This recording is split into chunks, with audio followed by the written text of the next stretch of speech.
watcha. Watch you wicked them a holla. Say the wicked them a bad. And cold and cold now. Hey, hey, hey, hey, hey, hey, hey, hey. Watch you wicked them a holla. Say the wicked them a bad. And cold and cold now.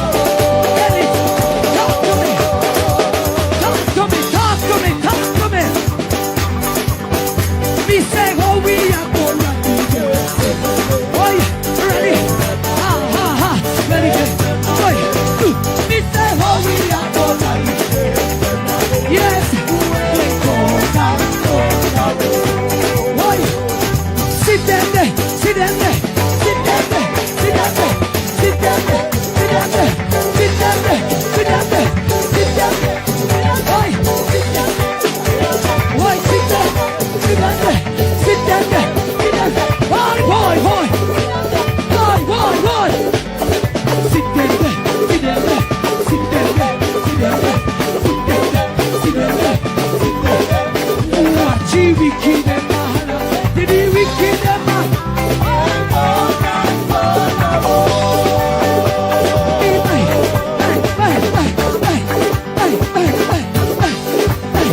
me say how we are gonna do it.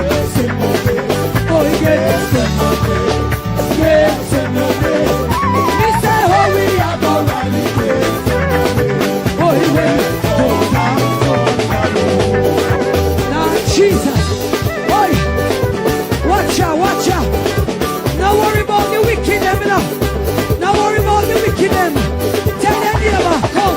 Now worry when they talk about you. Now worry when they tell life on you. Now worry if they walk over upon you. Now worry what them say about you. Just catch it on the balance wheel. Catch it on the balance wheel. Catch it on the balance wheel. Catch it on the balance wheel. Jesus and your balance. Pleasant morning, afternoon, good night, wherever take of hoods you are from. I want to say thank you all for once again joining Mystic Sensation live for, of course, positive vibration.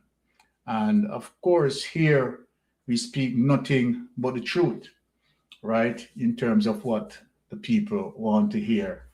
And we hold government accountable as it relates to checks and balance.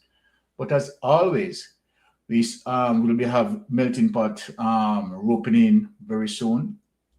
But as always, you know that we're not going to begin class and we don't endorse the people in our chat room. Of course, Beverly 975, big up yourself, Sister Beverly, love you so much. Dorothy Mackay, love you. Carla Banks, I love all the people in my chat.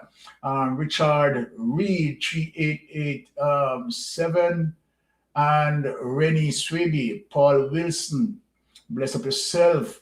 Donna Whitaker, Venice Brooks. We have at Leighton Brown and Foot Jenna, Jerome 948, Elga Fletcher, Sonia Mellis, Corinne Griffiths, and Laverne P9R, Rosalie Ricketts, Born Again, right? Oh Lord, right? A Sweet Pea, right? 9270, and Winnie, Sister Winnie Mead, good.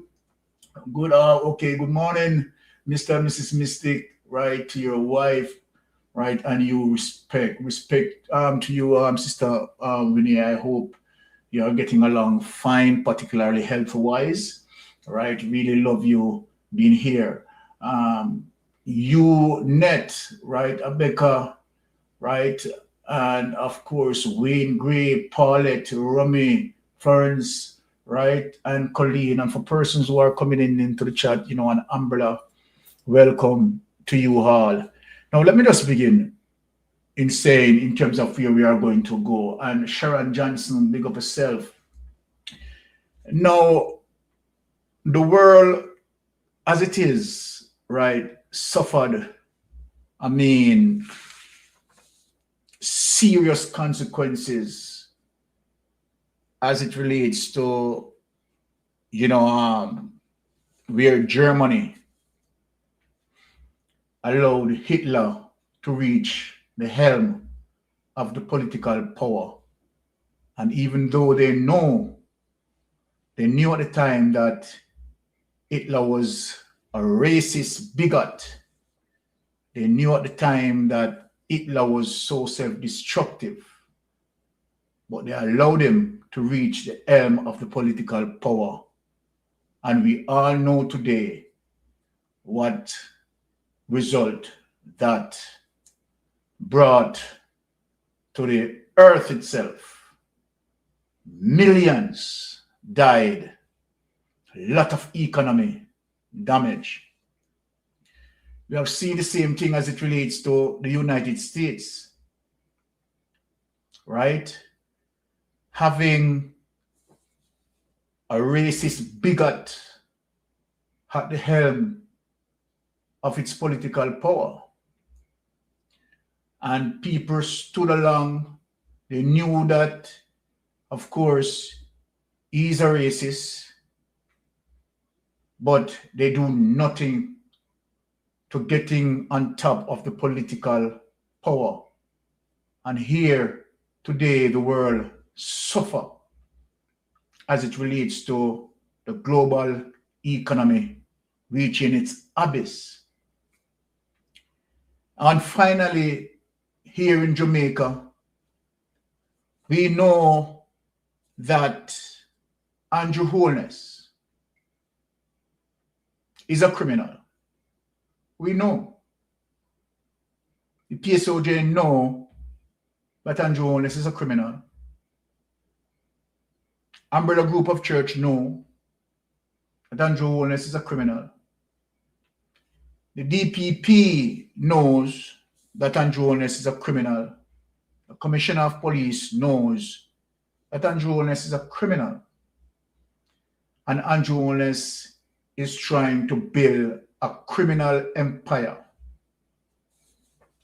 a banana republic, a kleptocratic governance, one who wants to take over power eternal,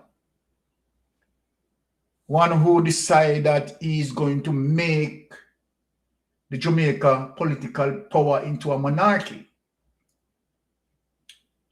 And we have seen where people who in high places, as what the Bible said, spiritual wickedness in high and low places, right? But Jamaica, we have hope, and we have more than hope, because let me say this to you. I give thanks for the current crop of opposition, I would say civil rights fighters that we have. Solid political representation that we are getting from the opposition. And we have a strong opposition. Let me say this, let me reiterate this once again, that for anyone who say that the opposition, right, needs to do more, Mystic Sensation is looking on. And Mystic Sensation is saying that the opposition is working in a way that well-deserved. Many believe that the opposition must go there and do this and do that. The opposition is standing up. The opposition is potent. Having a leader like Mark Golden, who none, not one of them who sits in the parliament had worked on bills and legislate them into law not one of them worthy to be in the shoes of a Mark Jefferson Golden. Now, in spite of many of those who don't like Mark Golden, because obviously he's white, begs the irony in saying, what are you saying? Because many of you supported Michael Manley and supported Edward Philip George Seaga. So what madness are you saying?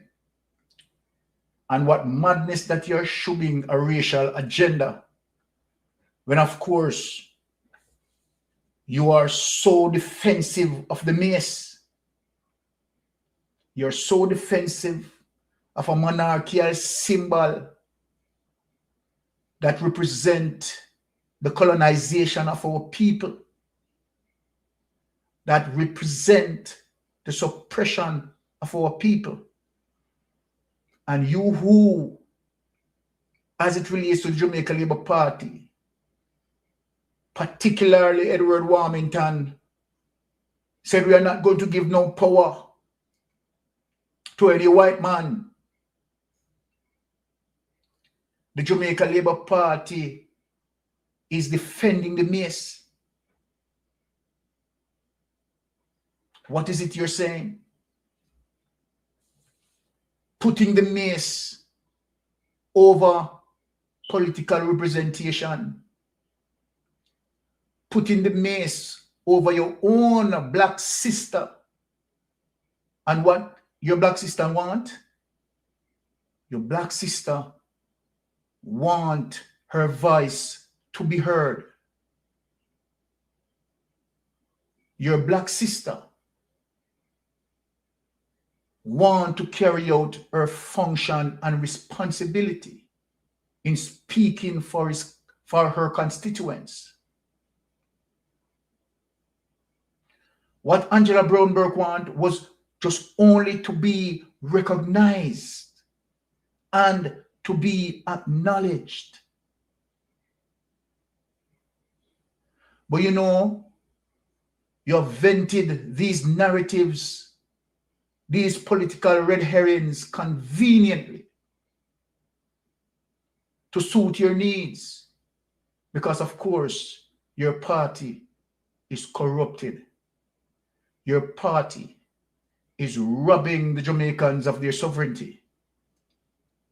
Your party create an economic crisis for the country.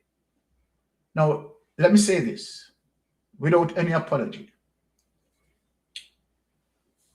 I am someone who like to listen to, go over now and then to listen to our best economist, Ralston Hyman.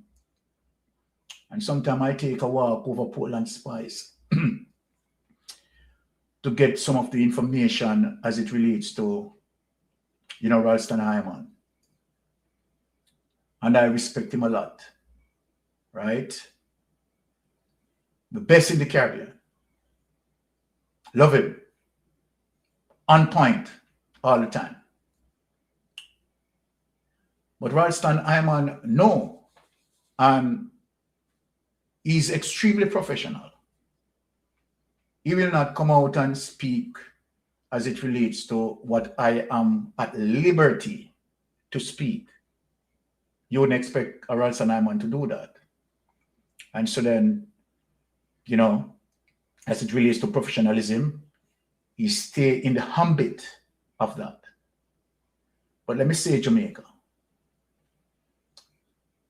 Raleigh and many people, many economists. Let me just, because I want people to be interactive, and I love how Miss Winnie is calling. So we want an interactive talk today. Sister Winnie, you're on. Please go ahead, Sister Winnie. Yes, Sister Winnie. Turn off the device in the background. Sister Winnie? Yeah, I think I turn the next device. Okay. Good afternoon, sir. Good afternoon. I'm fine, Sister Winnie. How are you doing? Well, I'm getting there. Cannot no more dairy product. Oh, geez. Yes, and I love cheese. Yes, yeah, Oh dear. you have to follow Anyway, the. how was the beautiful wife, Miss Anne Marie? Well, she's currently at work. She will be here with us at 3:30. Oh, and say good afternoon to Mr. Melton Pot when he came. Oh, When he yes, come. when he Now comes. tell me why Andrew and his wife was arguing about what they were arguing about. He No, was telling her something. no, hold on, because I think people misconstrued, right, that conversation between Andrew Well, Holness and his wife, right? yeah, That please explain to me conversation, because I don't understand. yes, that conversation was that Andrew Holness was just basically telling Juliet Holness to be more firm, more assertive, right, in towards of point of order, and saying that some of the point of order is basically irrelevant. So he wants Juliet Holness to be more firm. So that was against the PNP. against the PNP, against particularly where Mark Golding point of order concern. But it looked like they were going to fight. If Juliet looked like she wanted to come off the bench to lick him down. Well, remember, you know, Juliet Holness run things, you know. Yes, and he must maybe never go home that night. You know, but all I can say, we got to get back to Jamaica. Of course. Because Jamaica's gone to the dog. Do you know Andrew wants to rule Jamaica? That he rule in Jamaica like he cannot rule his house. Mm-hmm. You understand? And that's what he is. And tell me something, that crack face man, they take up the mic. What he was saying in the house, though, it was stupid. He take it up and Walker, remember? And what Juliet didn't do, look at Vals was cursing some nasty bad word, and she didn't do anything about that. Exactly. Well, you know, and go on, sir. And there goes Sister Winnie, learn her political biases, right? But she said it though. And she said it. She said it in an interview that it is difficult. She's biased. Yes, it is difficult for her to be impartial. But something got to be done. She got to get out of the house. Oh yes, I agree with you. She's not good. She's not good, and it's going to cost worse because when Miss Angela Burke come back, and in the house on Monday or whatever, she's not going to let her talk. And if she's going to let her talk, she's going to walk off the bench and go and let somebody else sit there. You know, I think she's jealous of every PNP.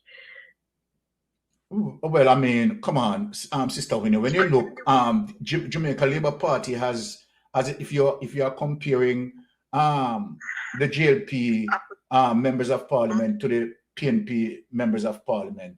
I mean, the PNP member of parliament base their selection on meritocracy, right? Yeah, but you see, but we got to be more forceful now. Yes, we are doing it, but we just cannot let them get away with it anymore. And we are not allowing them to get away. We are not allowing them to get away with it. And he's taking it to court now to appeal. Yes. What the court, he won't win that. How can you go and mash up a town or a city where it is? How can you go and mine there? You mine there, you want to mine everywhere? Well, it's just corporate greed. It's just crony capitalism, right? You know, exercising their greed. And if you allow them, right, they have done it all over the globe, you know. Crony capitalists. They have done it all over the globe and suffer a lot of people. Andrew's going to fall. Of course, he Andrew's must. going to see prison. He and his wife and Chuck and all of them in there, majority of them going to face prison. Mm-hmm. That madman in America, he wait until he get what he want. When he come, he going to hold him here. Well, don't forget, Andrew have to take off his shoes one time. Yep. This time when he takes off his right in the prison, he's going to go. You remember that, Sister Winnie? You remember that? Yes. It's a warning to the idiot, you know. So, you got to Israel. What Israel do for Jamaica? You got to to put your face against a stupid wall. Huh? What does Sister Winnie? Do that to us? Donald Trump administration cause Andrew Holness to squat and cough, take off his shoes and squat and cough. I don't know. Yes. Well, I tell you, Andrew is going to go to prison. Oh yeah. And I do not want to see my people with Andrew because of what he done. You know, whatever Andrew do, I don't care. You know what hurt me is when he take the charity money and invest it. Well, remember, you know, I said earlier before starting that he's a criminal, right? A lot of people out there is saying, "Oh, Mystic Sensation, you're too raw," right? But he's a criminal, and we don't expect for him to do anything better. Apparently, we are expecting worse. Andrew Holness is just. Andrew take off his mother wedding ring when he was coming out of his mother womb. He was thieving from there, and the wife. You remember she said in the interview, her mother have 7 cents at the dressing table. And she stole it. She stole it. Yes, she said it. And the mother tied her to the gate. Yes. Right? And she's been stealing from then on. Her name is Melissa Land. She has so much land. Yes. Where she get those lands from? How she pay for all those lands? Exactly. And the salary pay. She's another one to a thief. All of them in their thief. Everyone in their thief. By the way, that girl Rosie, have you heard anything from her? Well, basically, her lawyer had given her advice as it relates to her silence. So she's taking her lawyer's advice, I believe. Oh, but I think they better don't mess with her because she will. No lawyer advice. She will. You know, she will talk, yeah? Yeah, man. She has the bill and receipt on thief in Donovan. She have everything on thief in Donovan and the thief in Jamaica Labour Party. But why Andrew loves so much thief around him? Well, Sister Winnie, he's a criminal. He's a criminal. And criminal like to keep criminal friends. So it's plain and simple. Mr. Mystic? Yes. I never know I could have a prime minister in Jamaica who is such a thief. The man thief till he can't thief no more. Blatant with it. And he's still thieving. Blatant. And he's so pay-faced with it. Exactly. I swear we don't sleep at night. The devil winding him up again to go and thief something more. Andrew, I'm sorry for you, Andrew Holness. Karma is going to get, if it don't get you, you know it's going to get, don't you? All right. You should be able to make your son. If I know anyone or anyone know anyone, and your son say they want to marry a girl, I would tell them no. The badness and the curse of the people, the tears of the people going to fall on your family. Do not get involved with none of Andrew's children, two daughters. No son should marry Andrew's 2 daughters. Okay, then here. All right, Have Sister a good Winnie. night. Take care. Have a good day. Take care of yourself, Sister Winnie. You understand me. You understand what I'm talking. You know, I already explained to you, you know? Yes. Yes. All right. Take care, right? Take care. Andrew's a damn thief. The world know. All right, Sister Winnie. All right. And there you have it, Sister Winnie, right? Speaking her truth. Now, and let me just continue in terms of where I left off, because we are going to go to, I have a clip that Dr. Angela Brown-Burke, right, is explaining everything to us, and we want to get into that because that was important. I think she had done it yesterday, right? An interview where she just explained everything. We are going to get into that. So I am saying, as it relates to, you know, the evil that Andrew Holness caused Jamaica, as it relates to his administration, putting Jamaica into the, you know, the economic abyss. And we are talking about more than $3 trillion unaccounted for, right? And regardless of how you want to spin it, regardless of whatever explanation that he wants to point to as it relates to Hurricane Beryl and Hurricane Melissa, right? Put both of those incidents together had not done the damage as it relates to more than $3 trillion unaccounted for. And we have to build the argument on that foundation. When you take away when you cannot explain $3 or $4 trillion, right, in a small economy, that will cripple any economy in the Caribbean, point blank and period. And regardless of the conversation, we need to point to that, right? We need to point to that. The fact of the matter, it cannot be accounted for. And we know that majority of that being pilfered. We know nepotism and cronyism and skullduggery eat out most of that. And so then when you see that, you know that this Andrew Holness, right, is a crisis for Jamaica. Without any delay, let us get into, because Jamaica, what we want to stop. Why you think this morning I spoke about Hitler and I spoke about Donald Trump, and we are showing people that when you put someone at the political M who is evil, 100% evil, what do you think you are going to get? Let me ask, what are you going to get? These leaders, they are politically evil. They are Satan in personification. We have seen what Hitler had done. We have seen, right, what Milosevic had done in Yugoslavia. We have seen what Donald Trump is attempting to do. They are evil. And you have to understand and acknowledge the evil. The Bible speaks of spiritual wickedness in high and low places. Believe it. Believe in the Bible. So we are here this morning, right, to speak about what Andrew and Juliet Holness want to do to Jamaica. They know, people, I want you to listen to me. Listen to me. They know the evil that they have done. They know the amount of corruption that they mix up in.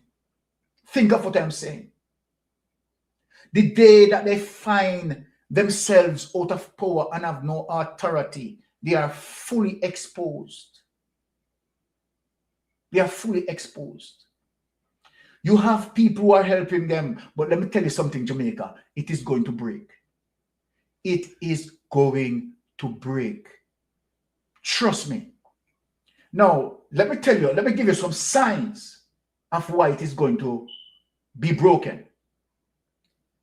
Jamaica is on a pathway. They are suffering now as it relates to my people. We are suffering now. But let me tell you something, Jamaica. We are going to rise and rise again and rise more powerful. And it is in the making. The opposition is not bending as it relates to the governance. You have seen where Andrew Holness, right, tried to rape the Constitution, and you have seen the leader, the opposition leader, Mark Jefferson Golden, who Father God inspired to be here in this time, had defeated his evil in court, taken to the court, and won on several occasions. Mark Jefferson Golden teaching him that lesson, and he's going to be taught as it relates to the NARA bill. Same lesson, no difference. You know, it is a stupid person continue to do the same thing over and over and over and expect different result. And this is what Andrew Holness is doing. Doing the same evil, stupid things over and over. And it is going to be the same result as a result of Mark Golden's victory.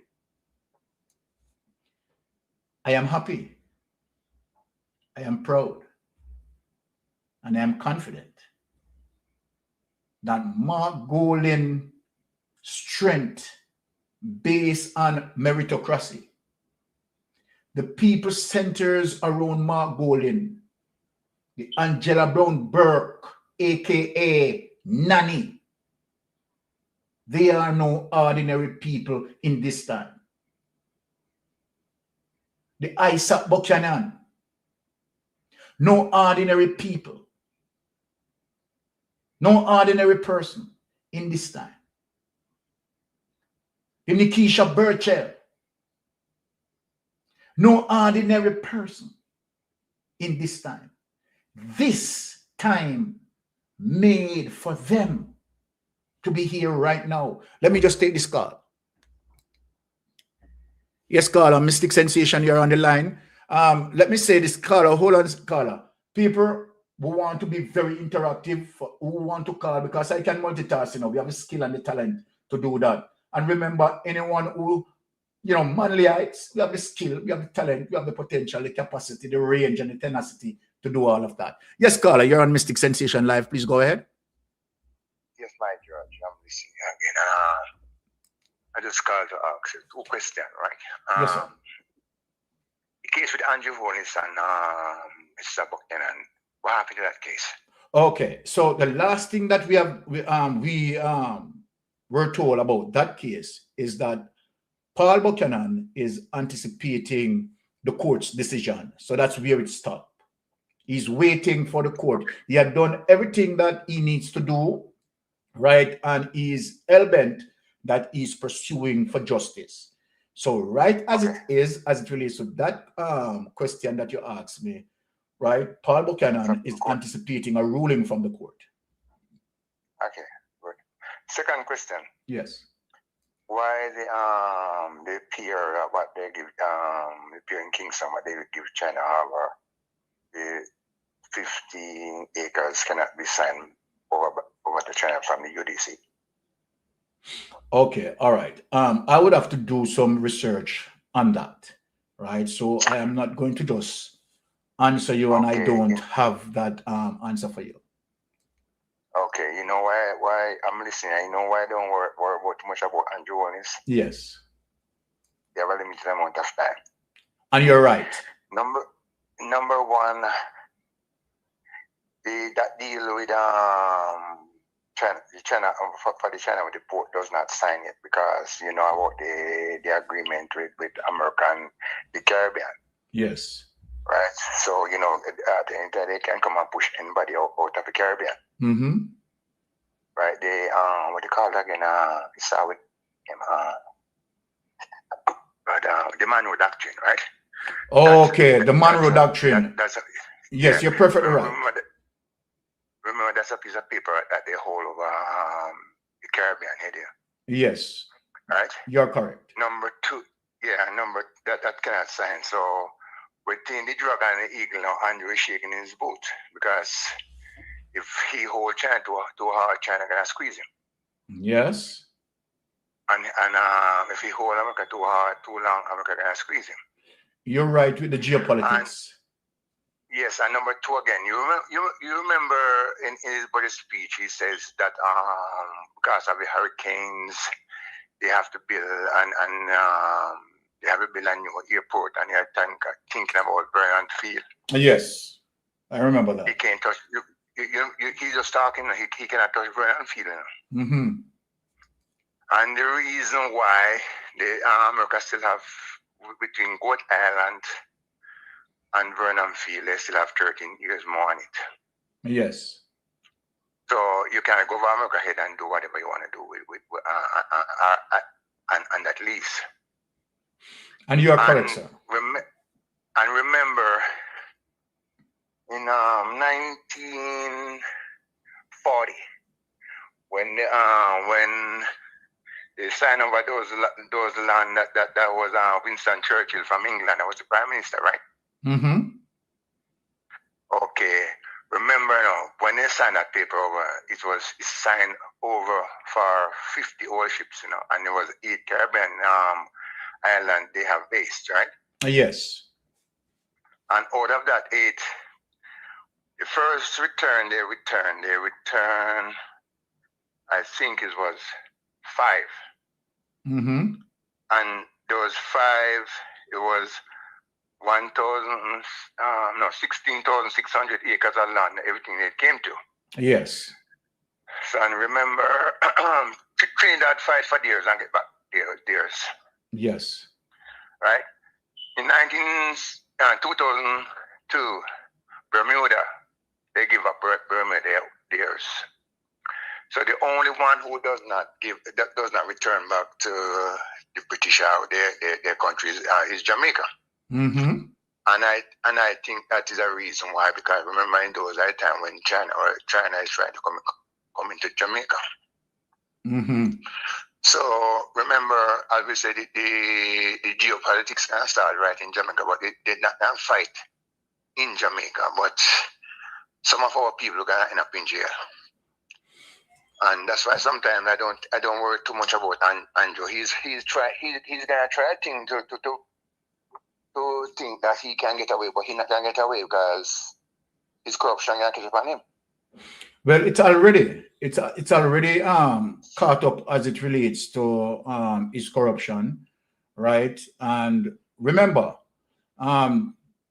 November coming, this year November coming, right? As it relates to American political power, right? Strong signs that it seems like there's a change looming, where the Democrat is going to take control. Now, yes. From that happen, you know very well that Andrew Holness, right? More trouble there if by reason that he has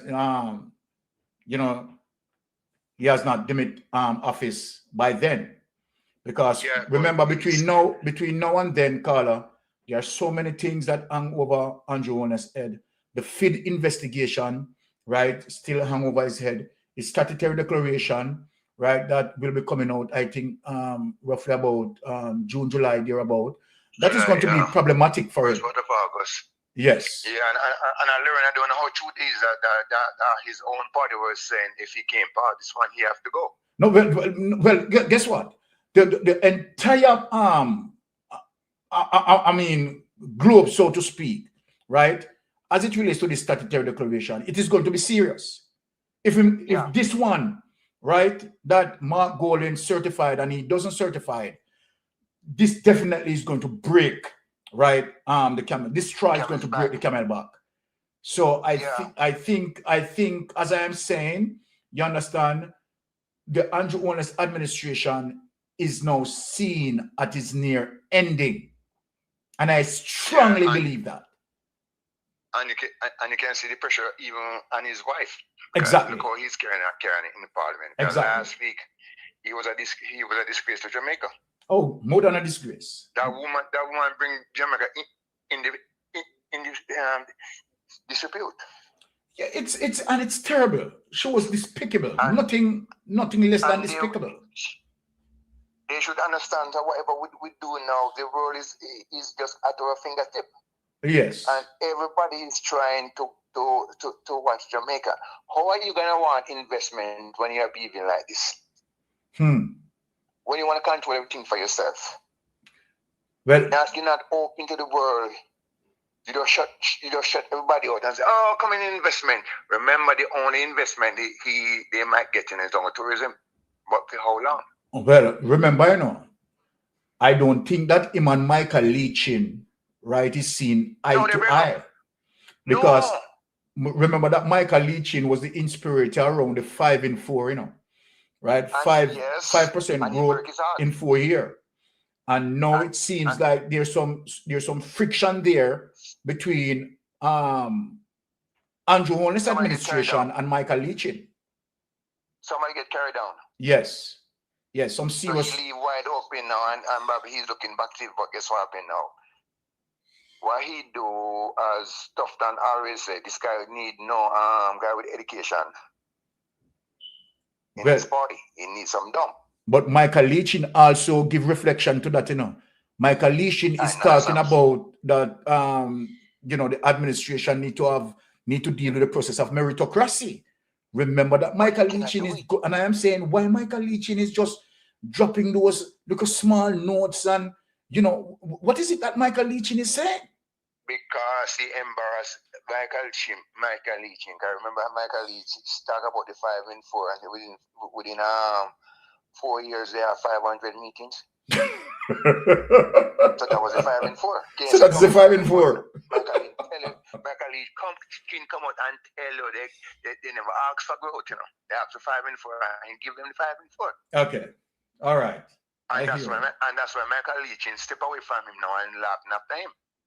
Well, obviously, the man has no talent, the man has no skill, the man has no experience in growing the economy, right? And this is showing you that the country needs Mark Golding more than ever. A Mark Golding administration is needed more than ever. I'm gonna touch one more point again. You know that if we do find oil here, right? Mm-hmm.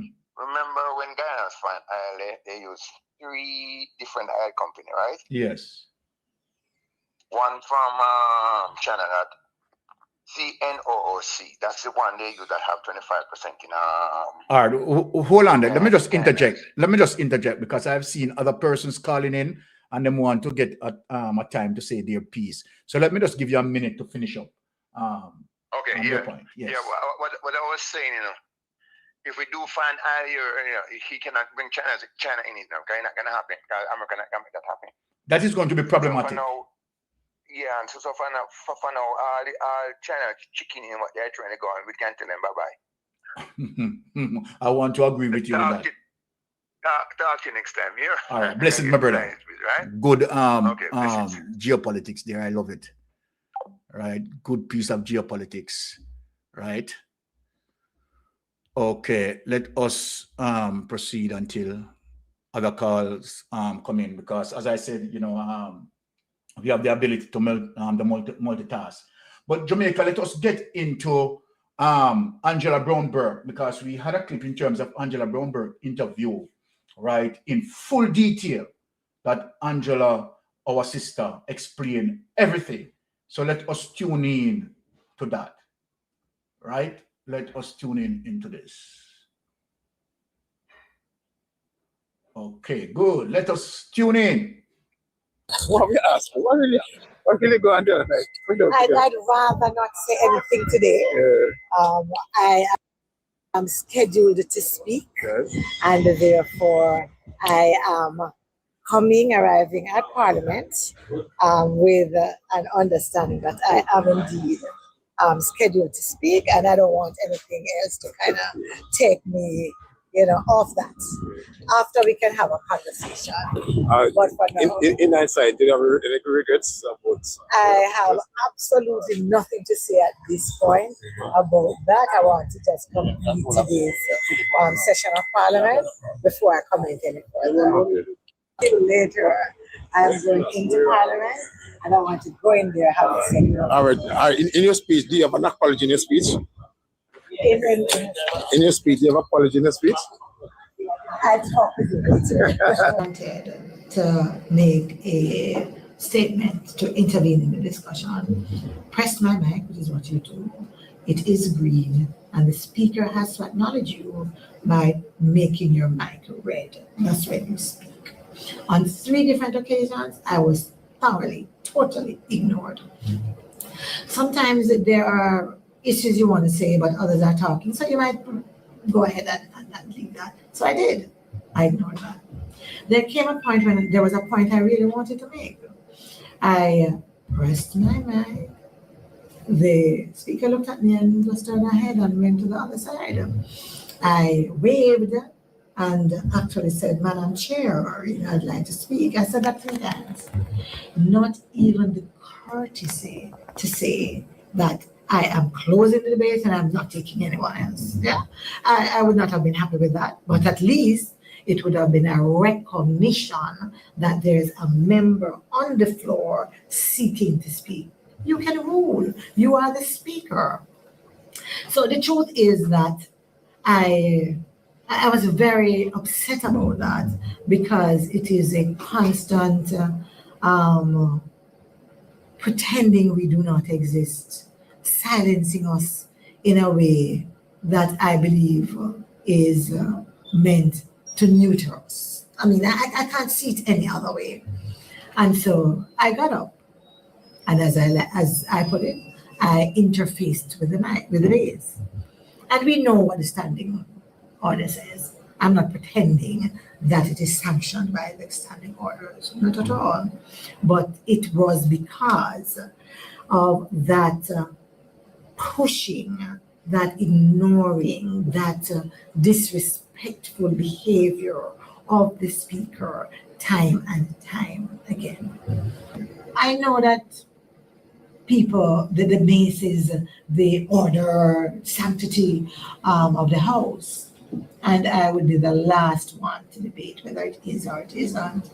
What I do know is that I would not have been the first one in Jamaica, and certainly not in the rest of the world, to decide to use the mace as a sign of protest. So, persons have been demanding an apology. There are several things I could apologize for. I recognize what the standing order says about interfacing with the mace. But what I do know is that in a moment of protest, you do what you are led to do. To apologize would mean that I'm sorry for doing what I did. And quite frankly, I've thought about it. And if this is what allows the rest of Jamaica to see the speaker in her element, because that's how she behaves in the parliament quite often, then I'm glad it happened. Because I want Jamaicans to see what we go through, what we have to bear in the parliament. I want them too to say that that is not appropriate. And I would like the other side to also acknowledge that that is not appropriate. Let's draw a line, let's determine how we interface with each other, but let us stop the hypocrisy. Have learned that if I am in the wrong and I'm going to point out someone's wrong, the first thing I would need to do is to acknowledge what I have done wrong.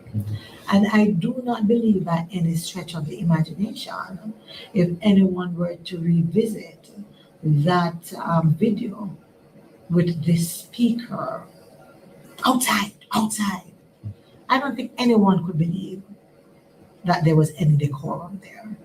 I don't think that anyone could believe that there was any respect or that the dignity of the parliament was being maintained.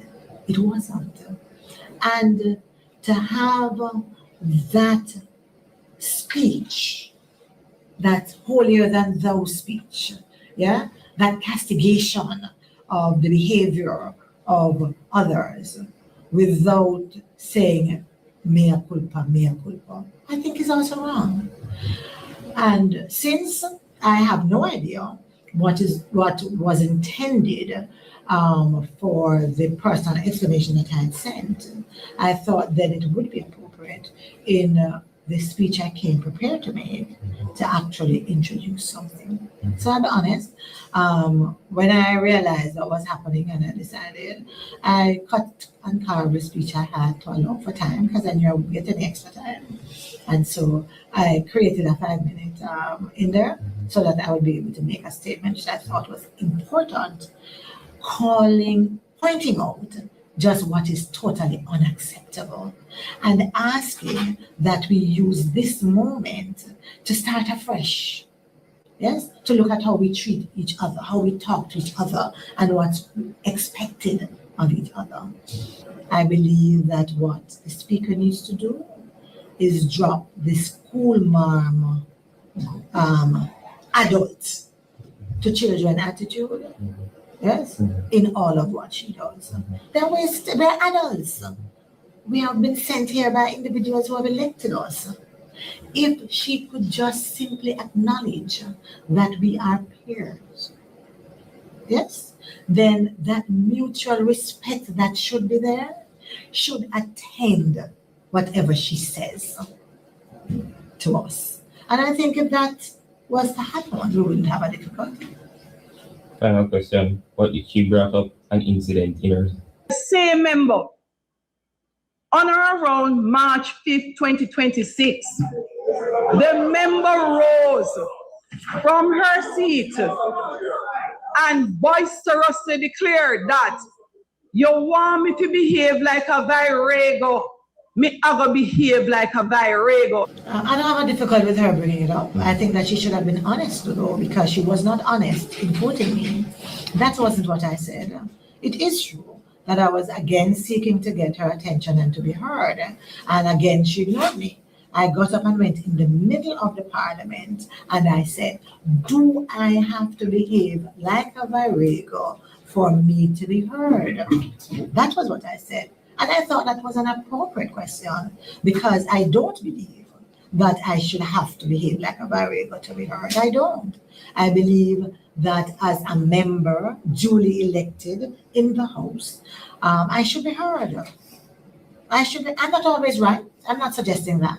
I'm not saying that every time I ask to speak, the speaker is going to say, go ahead, or is going to find what I have to say appropriate, or that's what I'm saying. I'm simply saying I have the right to be heard for her to then decide how she deals with the request that I'm making. And final question, maybe you're not the best person to ask, but I'm still going to put it towards you. If things don't change going forward, what can we expect from the party to ensure that things improve based on your perspective in the House? Well, I will not just speak from my perspective. I suspect that the rest of the members will tell you that they are hoping that things change.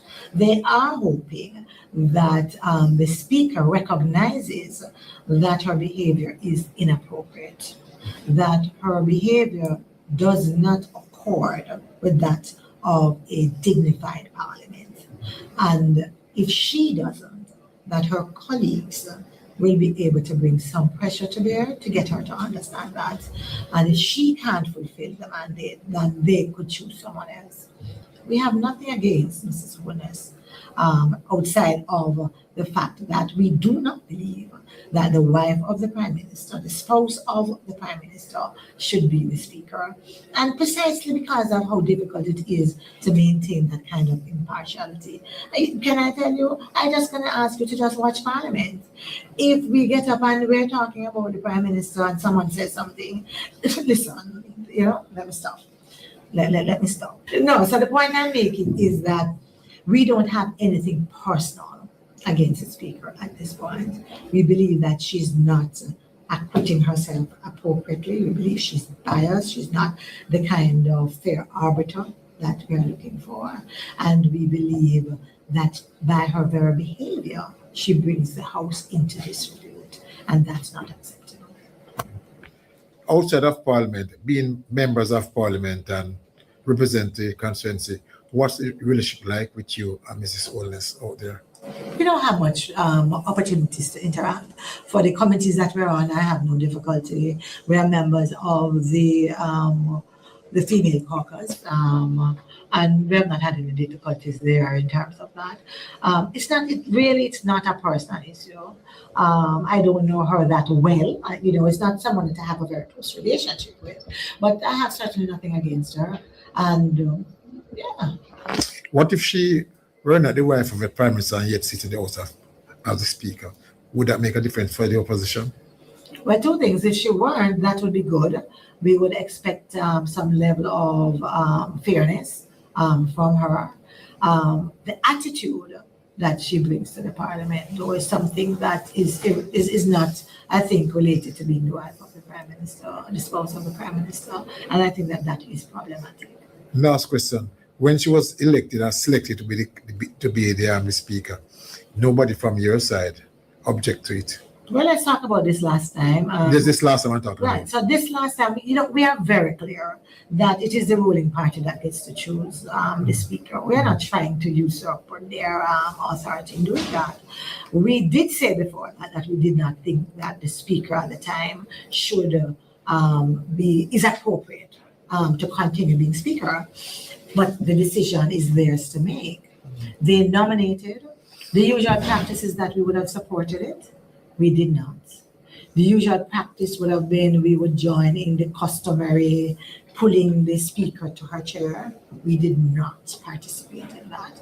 I thought that that was enough to say that we were not in agreement. We had some fundamental differences, but at the same time, we know who makes that decision, and we're not trying to usurp that decision.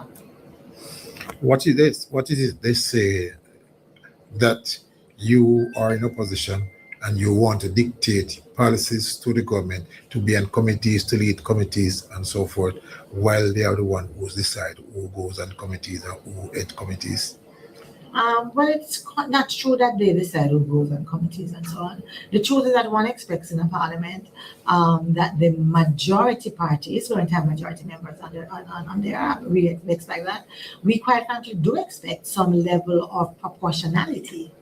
And so when we, if we are 14, to 49, whatever it is, almost 50, we understand what that imbalance would look like on the committees. But when it's closer, we expect to see that reflected. They would still have the majority. They would still be able to make the decisions that they would want to make. Where we do have a problem is that, for example, the speaker, we do not believe should be a regular member on committees. As I think it was Mr. Paulus said, Member Paulus said, you find her sitting beside you, cussing with the rest of the labor rights, defending the JMP. That's not the goal of this speaker. We wouldn't want to see that. So we do have a problem with that. We also do believe that the committee system was set up such that we have some kind of better oversight, which would mean that so many of the ministers are not chairing committees as well. That is something that we believe in. All right. Let us do away with this.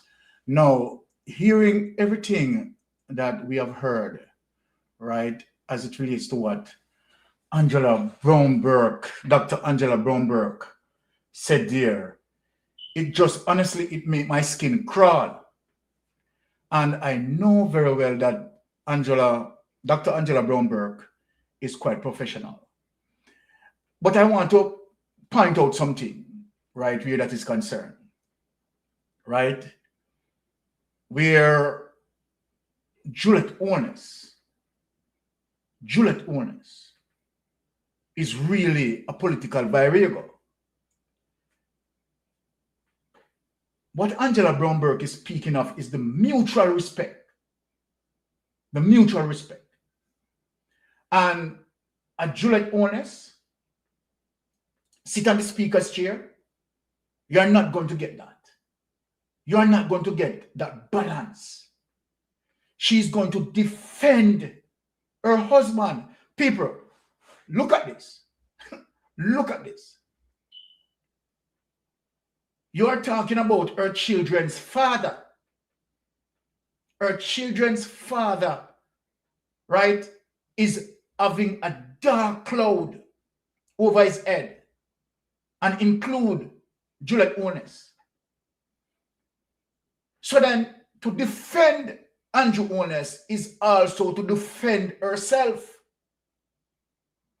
That's why this situation should have never happened as it relates to Juliet Onus being the Speaker of the House.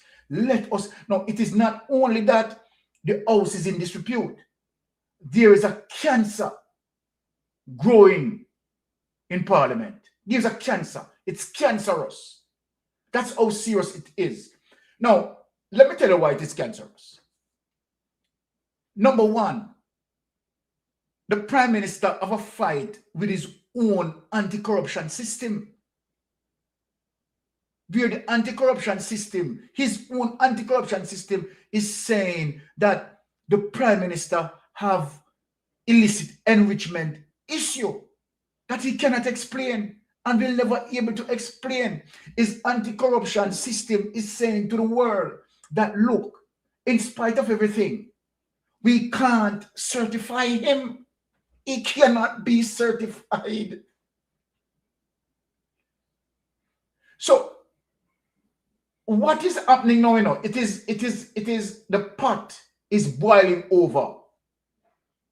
Yes, the pot is boiling over because number one, the person who's supposed to be at the wheel as it relates to the speaker's chair, you understand, is partially driving without a license. She's corrupted. They mix up in all sorts of corruption. So then you don't have someone who Jamaica is going to listen to because this person has integrity, like a Mark Golding. It is not like a Mark Golding or someone like Mark Golding is on the speaker's chair that is going to strike a balance. No, you don't have that. You have someone, as it relates to a series of investigation going against the Prime Minister and his wife. And you have situations where both the Prime Minister and his wife involving all sorts of wrongdoing and breaches of KSMC building code, breaching of NEPA. It goes on and on and on and on and on. And the list is heavy. It is overburdened. And so then when you look at that, right, the entire Jamaica and people who are looking outside in, they are saying, but this is a joke. And then what this does, this puts a burden on the criminal justice system, where people are saying, but what is going on? The Prime Minister cannot have his statutory declaration certified. Why the DPP? Why are you not hearing anything from the DPP pertaining to the Prime Minister's statutory declaration cannot be certified? The DPP, remember, here's the reason why I am saying this, because people might want to say otherwise, right? In St. Lucia, the DPP came out and inserted himself and take the bull by the horn and said, if my office is to allow, right, certain behavior to continue, then my office wouldn't be working for the people. So this is why I'm saying, in using that comparison, in saying, but the DPP here in Jamaica is so silent. You have many of the members of parliament, right? I mean, under investigation for illicit enrichment. No, it is really serious, Jamaica. Jamaica, we have to wake up. It is really serious. And I don't want to say, okay, all right, you know, Mystic, you're politically biased because you're a Manly Heights. Because me a Manly Heights, I cannot be, you understand, fair and balanced and transparent. Come on, people. Come on. We are reasoning now. Right? Now, you can make comparison for yourself. Have you seen this sort of behavior anywhere in the Caribbean? No. Have you seen it? Come on, talk to us. All right, point out to me. Let us reason now. We are going to reason straight off the bat here. Which other Prime Minister in the Caribbean, as we speak, and in terms of your entire history that you know, the political process in the Caribbean, right, where the Prime Minister's statutory declaration cannot be certified going 3 consecutive years? Tell me, Jamaica, someone in the chat, tell me. It has never happened. It has never happened. Now you tell me again that someone who affiliated with the Prime Minister, being the Prime Minister lawyer, where someone got killed in his home and there's no sign of tampering for anyone from outside to go inside. The knife that committed the act found at the scene. The person who killed got over 21 stab wounds. And plus a bullet to his forehead. And only two persons were in the room. Now, you tell me, Jamaica, that this case has been going on out there. The man, let me speak through the mic, let me amplify this. The man has not yet been interrogated. Patrick Bailey has not yet been interrogated. What is this saying? What is this saying? This is unbelievable. And the DPP sits there collecting taxpayers' money.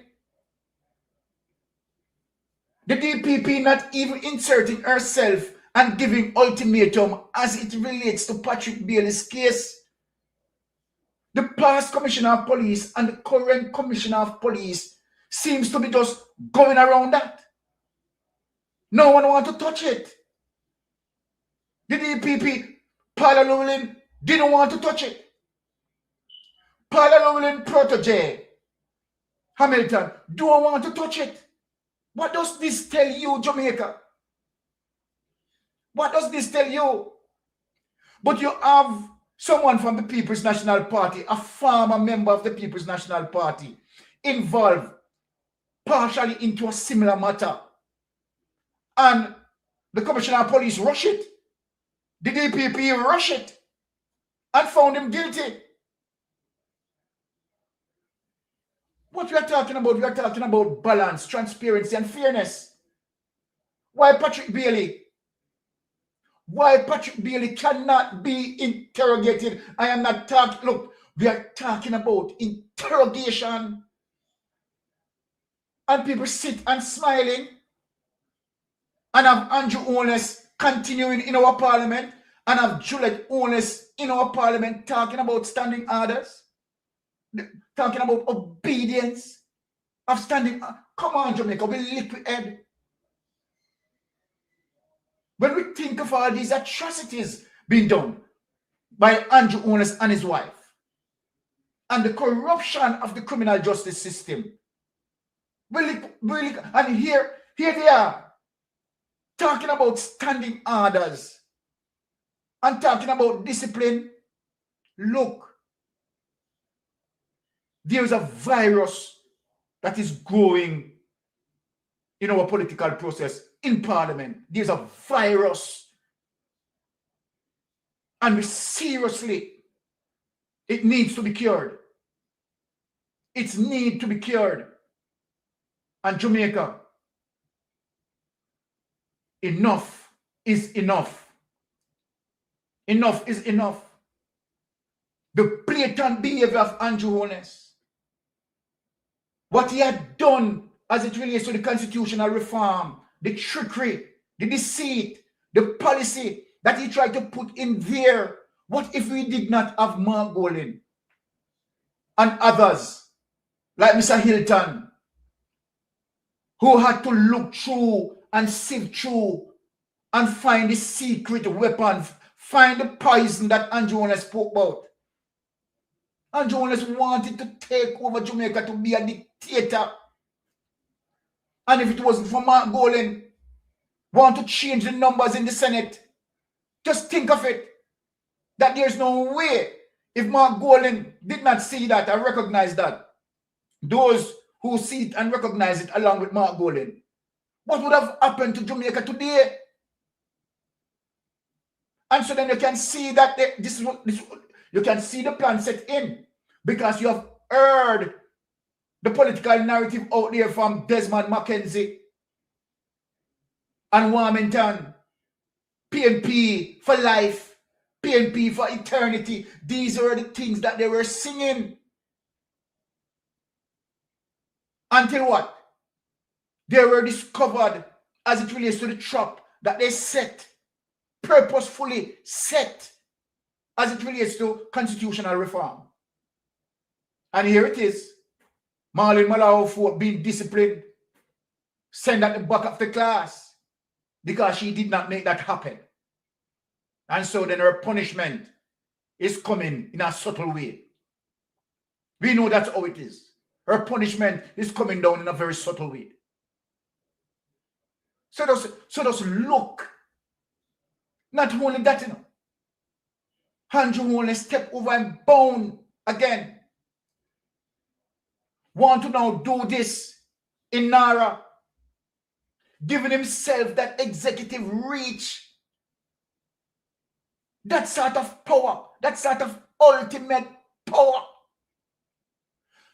This must show Jamaica that this is the reason why people must know that Andrew Holness is in deep trouble, and they know it.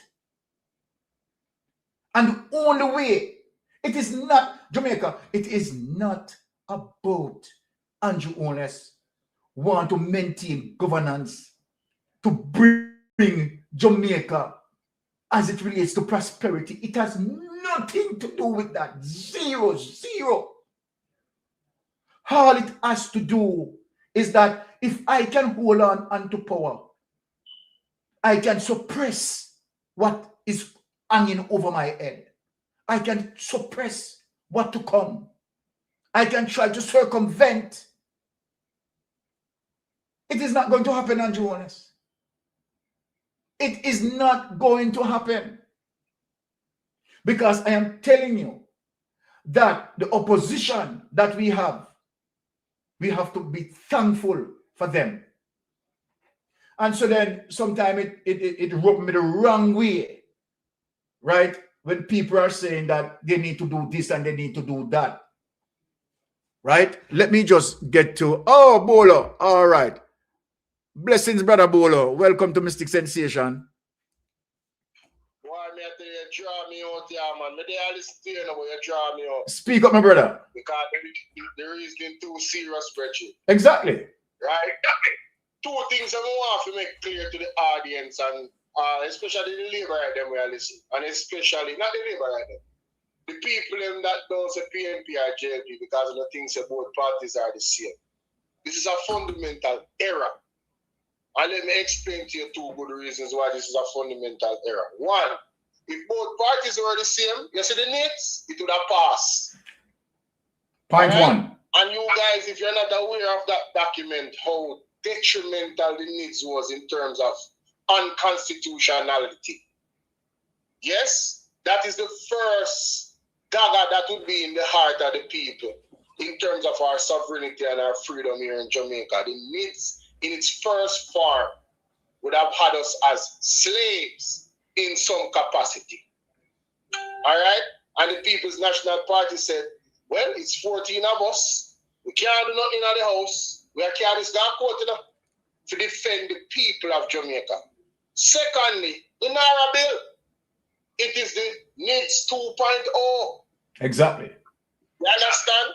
And the People's National Party is vehemently in disagreement with its current form. And it's the same thing is going to happen again, ladies and gentlemen. We are going to court and we are going to beat them. Because it's unconstitutional. If they don't believe me, look at the last ruling with the Bengal situation, Bengal Development Limited, where the Constitutional Court said that permit is unconstitutional. Well, guess what? The Naira bill itself would give Andrew Holness the powers to make those unconstitutional decisions. So the PNP and the JLP is not the same. Just get that out of the brain completely, please and thanks. We don't want to hear the argument there on the internet no more. That has been thoroughly debunked. All right. You feel me? The next thing we are talking about is the Andrew Holness trying to escape. No, yes. There will be no escape, brother. There will be no escape. No matter where you try, God is not with you. Okay. You understand? No matter where you try, God is not with you. But the people of the country, if we can go, God knows tomorrow. Miss Janet Carla said, the way of this Naira bill is serious. The people need to stand up for themselves. Don't just wait for the PNP. Go there now on the numbers and pack up God knows. And make no voices and make no presence be felt in disagreement with them passing this bill in the upper house. You feel me, David? Yeah, man. Well said, Bolo. Oh, yeah, me have a question for you. Yes. Can you imagine if the constitutional reform that Alin Malawu Fort and the JLP wanted to pass had passed? You can imagine if the PNP was the same and they just run with that. Well, what would be the result of that adding the Naira bill powers to it? Oh, geez, it would be immense. It would be extremely immense because number one, if Mark Golding did not recognize the changes that were made particularly in the Senate and the Parliament, right, that is going to affect simply means that there's no way that the opposition would again, right, being at the helm of the political of our political fraternity. So simply means that there's no way that PNP would have been in government. Or able to defend the people of Jamaica. Exactly. Exactly. So it shows you the intent of total dictatorial efforts by the Jamaica Labour Party and Jones and his wife. And Bolo, let me say this, Bolo, right? And I know that people are going to maintain their professionalism, and rightly so. But for you and I, Bolo, who can identify these things and help to highlight it to our people, it shows you that based on pattern of behavior, Bolo, because in investigation, what we look on patterns, right? And we said, okay, all right, this pattern particularly associated with this person's behavior. And then we determine the result of that as it relates to the person's profile. Now, remember, as it relates to the NARA bill, right, want to give Andrew Holness the ultimate power. This is not the first time that Andrew Holness had done that. He had done the same settings and the same little derricks and the same little conceit and deceitfulness in the constitutional reform. Now, look what he had done as it relates to the Bengal situation. Him true profile came out in the Bengal situation as it relates to the established statutory body denied the permit, and he went around them, right? And that is one of the reasons why he had lost the case, because the judge is saying, no, you don't have the authority to do that. So now, and it's not just the authority, you know. The judge is saying that if you are going to reverse this ruling, you have to give a scientific reasons. What is your scientific argument against the argument of the technocrats? Exactly. Because this is a scientific issue. It's about protecting the environment and the people that live in it, the water quality and the air quality. So put it in one word, Bolo. Andrew Holness wanted to destroy the lungs of the environment. Yes. That's what he wants to do. In the business, look here. And that more people understand. He doesn't care. The bottom line is the bottom line. Money, money, money, money. All right. Not caring for the people. No, not caring for the people. Right? You cannot have a like this of the powers them from NARA getting those types of powers unchecked. Cannot work. And even if it was somebody that you trust, you can't trust no human being to that the point the way you give them the type of power. They can turn at any time. All right, but so nobody should have those types of powers. But here are the facts. Here are the facts. Bolo. Facts number one. Andrew Holness administration. Andrew Holness is at the helm of his administration. Cannot give an account for over $3 trillion. That is significant. That is facts number one. Cannot be trusted. Yes. Facts number two, everything that he had promised, right, that he's going to do as it relates to his first term win, none of that has manifested, right? Yes. Facts number three, what we look on, Andrew Holness is fighting his own anti-corruption system, where his own anti-corruption system is saying to the world that we cannot have him certified because he has some illicit enrichment situation that he cannot explain. He cannot properly explain his income, assets, and liability, and that is a problem with us. Now, when you look at that's the biggest problem. That's the biggest problem right there. That's the biggest problem. So you know. And then why I know mystic, when you look at the operation of his government, the regularity of nepotism, the market need situation, oh Jesus, the breaking of procurement rules, right? And these type of thing that seems to be a norm for his government, and having a minister like Darrell Bass said, I would do it again. Yes. Break the law and don't have the audacity and the God to come out and say we'll do it the same way. And the Prime Minister supported him in his argument All right. You can't have people like this that find ease with breaking the law, making laws that would make them have no consequences. The indemnity aspect of it, the secrecy aspect of the Nara bill, madness. And not only that, Bolo. Every significant project that involves billions of dollars, all of them end up in budget overruns. Not one, not two, all of them ending up. All of them. So what this goes to tell you, right, that this man totally lacked the experience in terms of manage the government expenditures. Yes. Because all of his major budget, all of his major programs ending up in budget overruns. Are we telling any lie, Bolo? Are we telling lie? The facts are out there. Did you read the article from the UHWI committee report? Did you read the article on it? No. Tell us about it. You know which word came up? You know which word? You know which phrase came up? Yes. The most? Not following procurement rules. Look and at that. financial guidelines. Look at that. About 20 times read that in an article. Yes, we're going to have to read the article there. Yes, man. Yes, man. So just look at that. Yes, man. Look at what we are saying. And then finally, Bolo, let us put the final nail in the coffin. The Prime Minister have all of that defining his governance. And he's now asking the country, you understand, to make him executive, the ultimate power in Nara, to do what? Manage over $2 trillion in project. Where you have every project. You will have to pay back. Yeah, what are the Bolo? Where you have every project, $1 billion project that managed under the anti-owners administration, all of them budget overruns.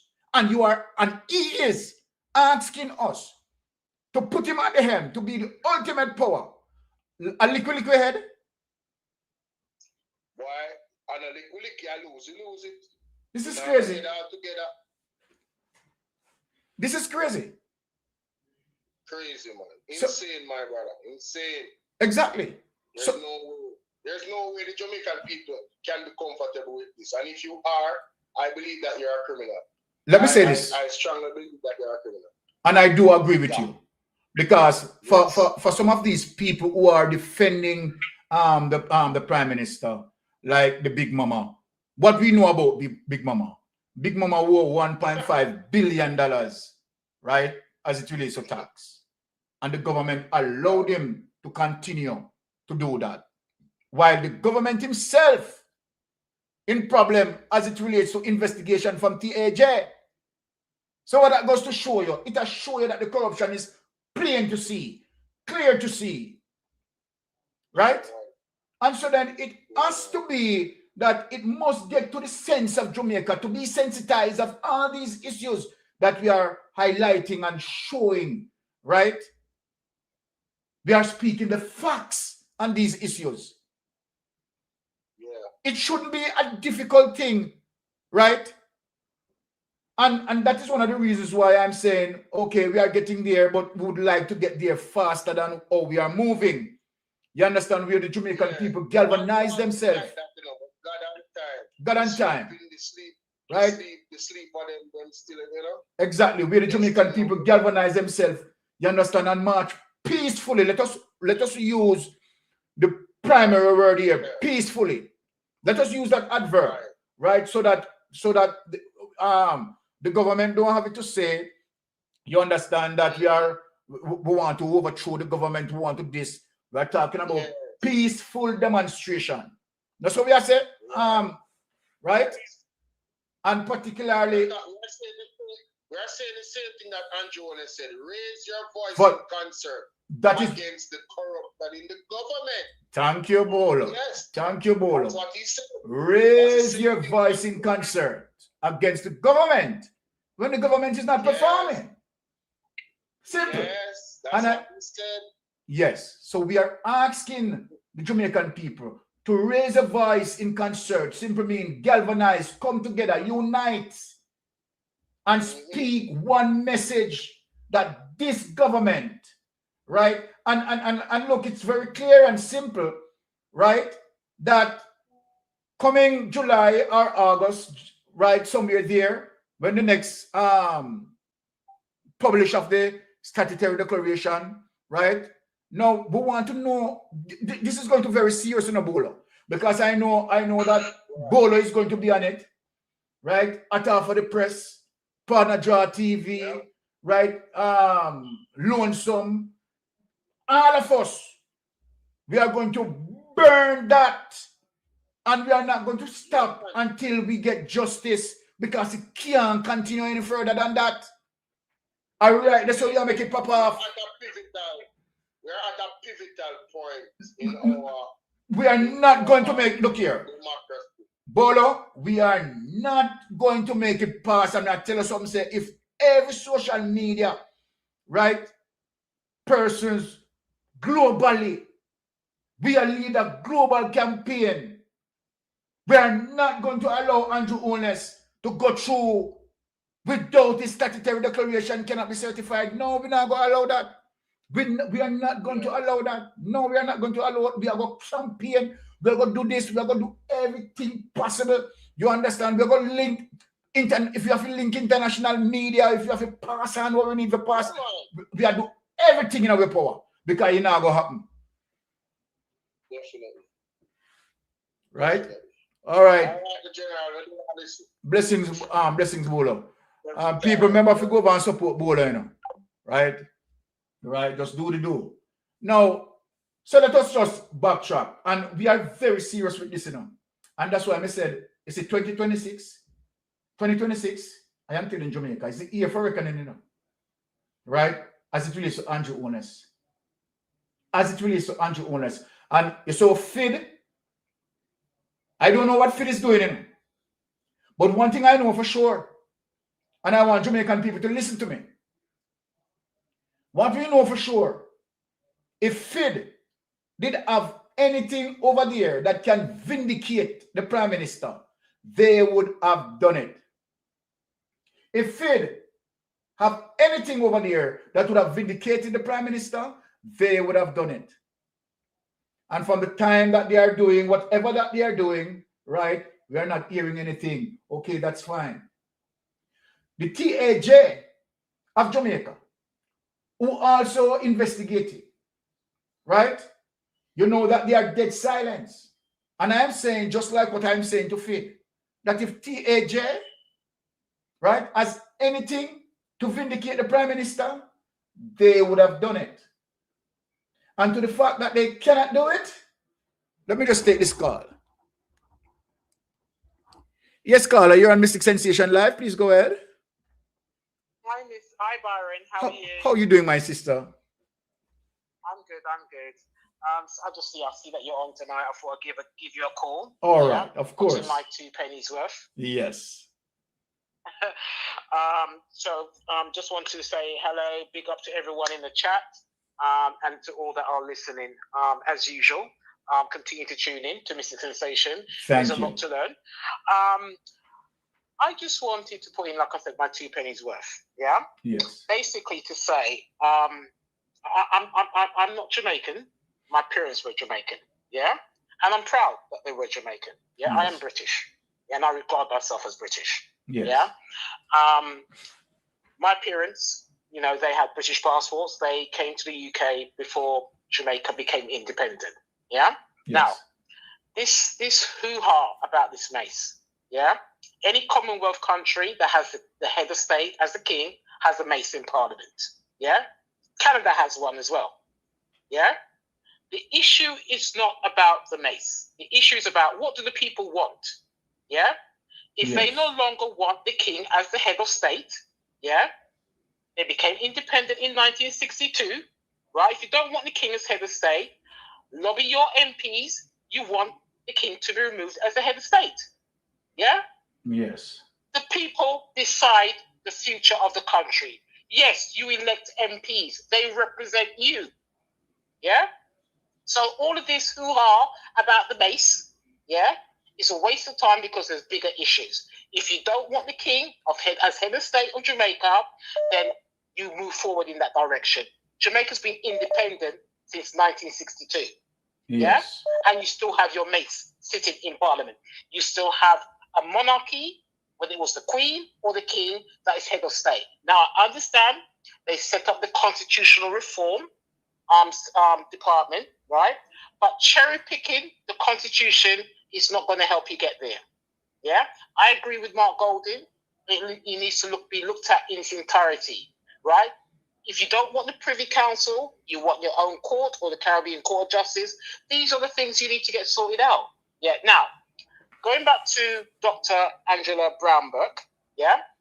I hate when people are on. It annoys me. Not hate. And hate is a very strong word. It annoys me, Byron, when people are going to say the Westminster system. Yeah, the Westminster system doesn't happen down there. If people go onto YouTube and look how Parliament is run in the UK, we have over 600 MPs, and yet we have one Speaker in the House, and that House is managed. And don't get me wrong, we've had MPs that have interfered with the mace while the Parliament is in session, and they have been dealt with. Yes. Yeah? So, and as you know, Ed Bartlett, he did it as well. Yes. Yeah. So I just think that all this time being spent on the mace, okay, is not going to change the situation. Yeah. So long as you have the King as head of state, that mace will continue to be in Parliament. Yeah. And it has always been in Parliament. Yeah. It's not new. There's one in the House of Representatives. There's also one in the Senate. Mm-hmm. Yeah. There's actually two maces. Do you know that? Yeah. Anyway. Yes. So it's just Canada has the same mace. They have a mace as well. Yeah. It has to stay in place. It's yes, it's a symbol, yeah, of the head of state, because obviously the King's not present there. Yeah. You have a Governor General that you're paying out millions for. Yeah. That money could be used for the people and elsewhere. If Jamaican people do not want the head of state, they don't want the Governor General, well, stop moaning about it. Lobby your MPs. You want it changed. Yes. I just see a lot of talk happening and very little action. Yeah. Yes, it's nice that people are sharing their views on social media. Yeah, but you can share your views, but there's no action. Yeah. Mm-hmm. Without the action, nothing's going to happen. Byron. Yeah. So the other thing I wanted to say is that I appreciate everything that you do share on your platform. Thank you. And not only that, you're not just talking without doing the research. Very often, a lot of people, they talk without doing the research, Byron. Yes. Yeah. They don't show the evidence. Yeah. Yes. Talk is cheap. Exactly. Yeah. Show me the facts. Here you go. Yeah. If you're going to say something, where are the facts? Yeah. And this is why I think a lot of people, they like to use TikTok, because there's a lot of rubbish over there, Byron. Yes. Yeah. People just talking off the top of their head. They're not providing any evidence. They're not showing the linkages like you do. Now, it's probably because of your investigative skill sets. Yes. Yeah. Why you do things in the way that you do. Yeah. Thank you. Right. So, but like I said, I appreciate that this information is going out and people can watch it on YouTube at zero cost. All you have to do, people, give Byron a thumbs up. He doesn't charge. It's free of charge. Here you go. Yeah? I had to plug that in, right? But so it is what it is. But I'm very interested to see what goes on with this NARA. Yeah? Exactly. Especially in light of the ruling that came out that constitutional court about the Bengal issue. Yeah? Mm-hmm. But I also saw another article, Byron, and this is to do with a number of individuals that work at the tax authority of Jamaica. Yes. Yeah? And the case collapsed after 9 years. Look at that. So all the money that they embezzled is gone. Jesus. All the money that these employees embezzled, yeah, larceny charges, it's gone right out the window, yeah, because of the prosecution. It's gone out the window. I'm yet to see where it's to me, it's like taxpayers are getting a very raw deal in Jamaica. Their money is going into so many pockets, not into the right places. Mm-hmm. Yeah, and nobody's going to jail for this. I understand, parish courts, they either give you time or fine. I understand that. But you've got so many cases and they just go on and on and on and they just disappear. But I'm hoping that whatever is going on with the Prime Minister of Jamaica, it's not going to go down that road as well. Exactly. Well, I think the Integrity Commission has been very, very quiet. Well, yeah? remember that you have Section 53, subsection 3. Yes. The Muslim clause. I know. So yes, I know. yes. I know. Yeah, I know. But like I said, they delayed the statutory filings because of Melissa. They were given more time. Yes. Yeah, to do the next set of filings. Yeah. Mm-hmm. Right. So let's see if anything's going to come out of it. But I just think that question wasn't the Prime Minister's wife, wasn't she a deputy speaker before she became a speaker? Repeat that. The Prime Minister's wife, who is the Speaker of the House of Representatives. Yes. Yeah. Did she not act in a role as a deputy speaker? Yes, she did. You're correct. Yes, she was. Right. Okay. So I am clear on that. Because yeah, you're clear. What I'm saying is that I know some people like to knock the People's National Party, and in terms of what Philip Paulwell did in seconding her appointment as Speaker, but I think a lot of people forget she used to deputise for the Speaker. Yeah. Yes. And I think that it would. We all understand she's married to the Prime Minister. Yeah, understand that. We all understand that. But she was in the role as Deputy Speaker. Yes, she right? was. So she stands in her own right, yeah? And I would have thought it was wrong, okay, to say, because there's no rule that says it, yeah? That it's illegal for her to be in that position because she is married to the Prime Minister. But we can all see the conflict of interest in terms of what's going on out there. There you go. That's what we can see. There but you go. Also, things like that, the standing orders. I mean, I look at the standing orders online, yeah? And you don't do like how we do in the UK, yeah? Because it is a secret ballot that is done to elect the Speaker of the House in the UK, in Canada. That's not how it's done in Jamaica.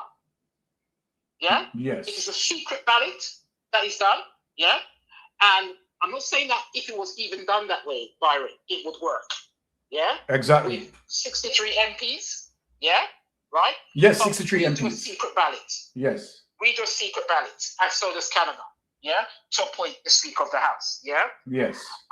So it's not done in the way that it's done in Jamaica. But I understand that Isaac Buchanan is he's on the Standing Orders Committee. Now, the Standing Order document, it's less than 70 pages. Mm-hmm. And I do not believe that educated, don't get me wrong, let's talk about educated fools.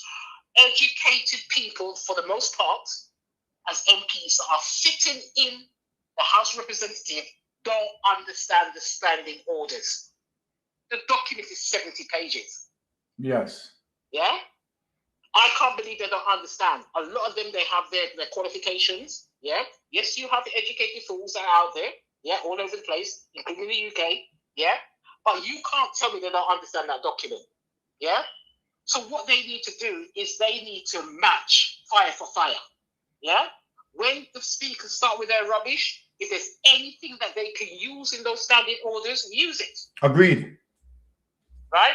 But I agree with Angela Brown-Burke. Don't take the disrespect. Exactly. But once again, because we have roughly 650 MPs, when our MPs want to talk in Parliament, they have to stand up.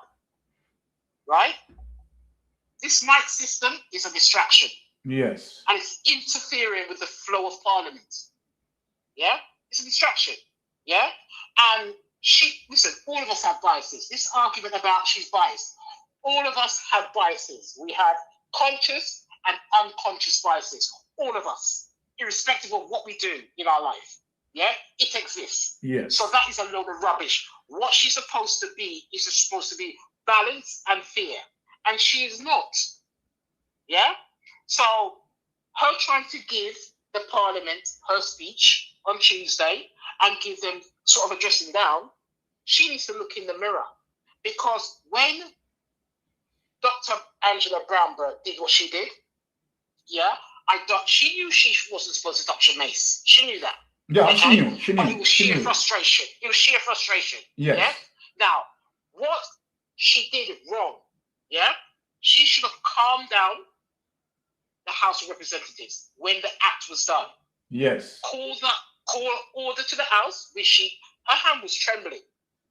I don't know if you saw it on camera. Her hand was trembling. Yeah. Call the House to order, quieten them down, and then address the MP, Angela Brown-Burke. Yeah? Yes. And then present to all of the representatives, all of the MPs in there, right? As a result of the act of touching the mace, yeah, okay, we hereby call, right, for this member to be suspended for the rest of the session. That's what she should have done. Yes. That's not what she did. No. What she did was call the marshal, get her out. You understand what I'm saying? Exactly. So she lost it. She lost it. And she knows it. Yes. Yeah? If she had dealt with it, and this is what I understand. Very solid point you are making. Very solid point. Yeah. Yes. This is what she should have done. Yes. Yeah? Okay? Right? So she's talking about, like, you know, like they're talking about children, okay? If you're even at school, and I'm sure you've got a lot of teachers listening, okay? Usually what they do is the child that's given a problem, you pull them to one side and let them know what they're doing and why it's wrong, okay? And if there's anyone they need to apologize to, let them apologize. Right now, these are adults. Yes. You deal with them with respect. Yeah? Exactly. So yes, Angela Brown-Burke, Dr. Angela Brown-Burke, she knew what she's doing was wrong. Okay? Yes. It's how the speaker dealt with it, Byron. Yeah. Yeah? And you're perfectly right. Why are you calling for the marshal? Right? And Why are you calling for the marshal? You haven't dealt with it in the proper way. Exactly. Because remember, you know, there's a system of discipline. Like, you know, depends on the tiers of discipline in terms of what you're gonna use. You can't something happen and you're going to discipline and you just jump to tier 3 and you don't recognize tier 1. Exactly. Because what I'm saying is that usually, you know, even if you're in a workplace, right? Exactly. Most companies, you're given a verbal warning. Yes. Right? You can be given a written. There you go, my sister. Warning. Okay. You know, you have steps. She went to the extreme.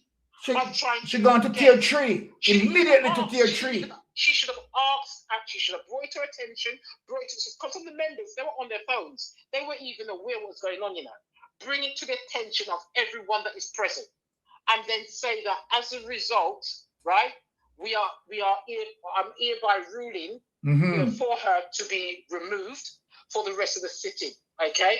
And if they have to motion it and say who says yay and nay or whatever, and then ask the member, would you please leave?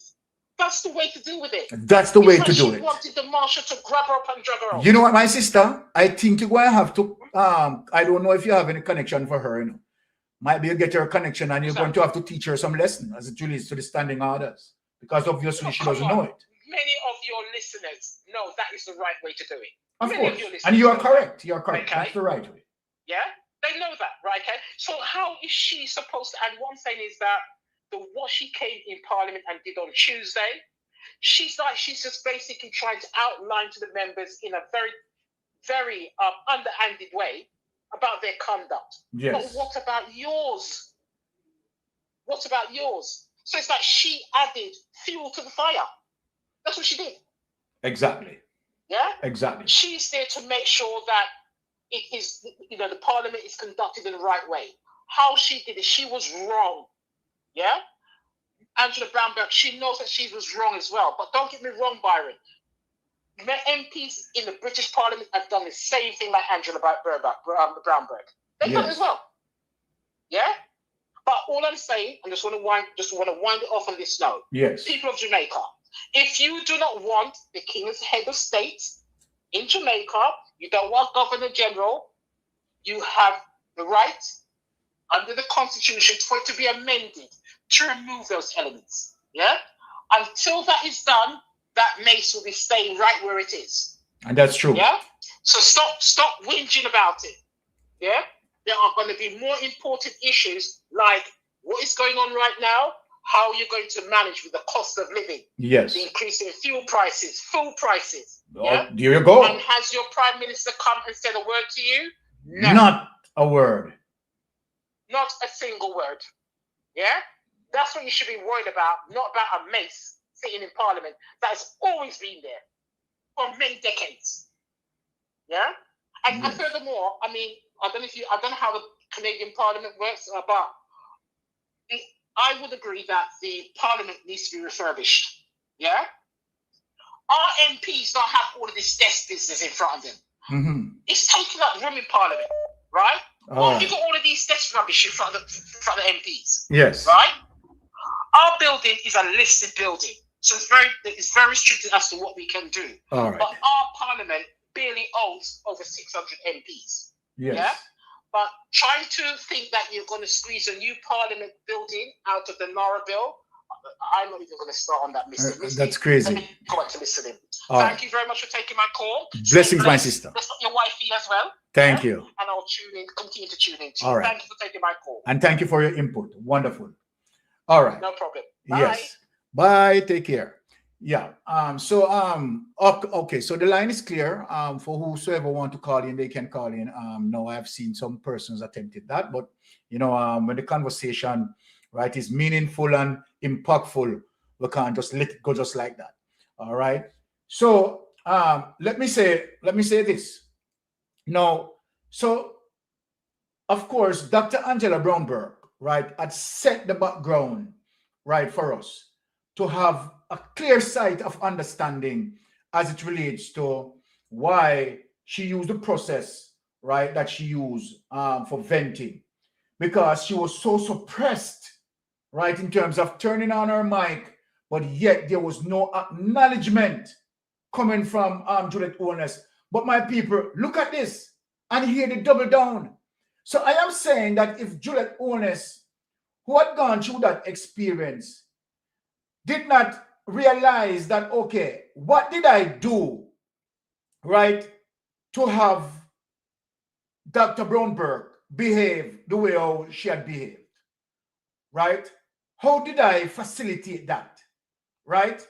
Because you have to look on your level of unfairness, Juliet Holness, your level of dictatorship, your level of suppression, your level of oppression, trying to silence her repeatedly. And it is not the first time, right? It happened in terms of the day of the event. It had happened before. And guess what? She had held her composure. She held her composure based on the background that she provided to us. It is not the first time it has happened. And she has held her composure. And you, Juliet Holness, even make reference. You understand? Even although you tell lie in the reference.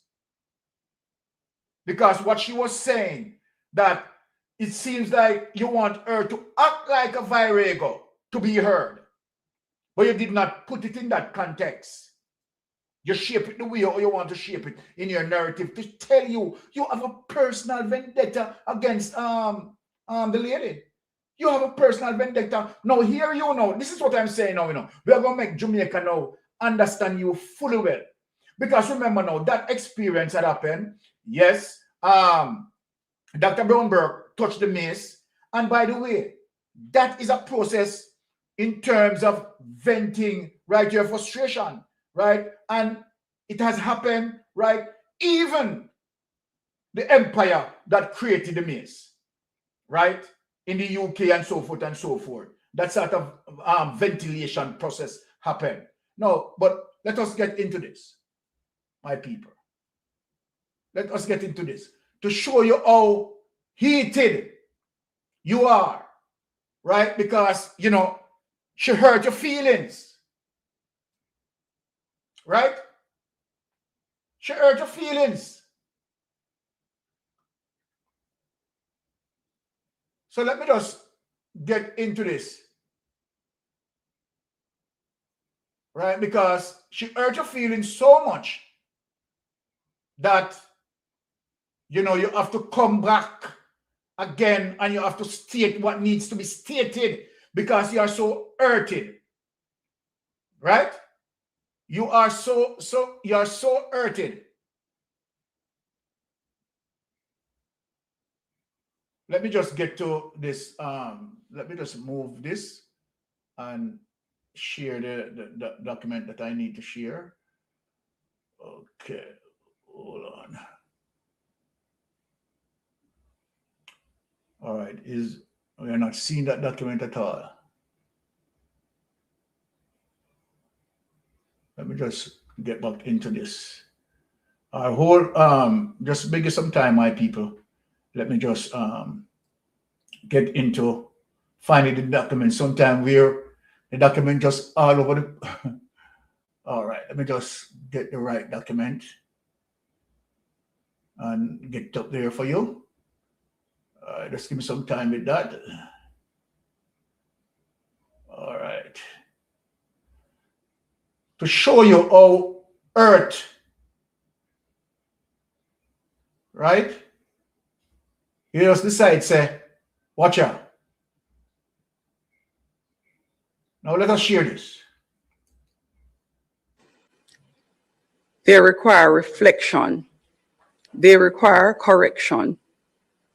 And they require us as members of this honorable house to remind ourselves and indeed the country of the standards by which Parliament must conduct itself.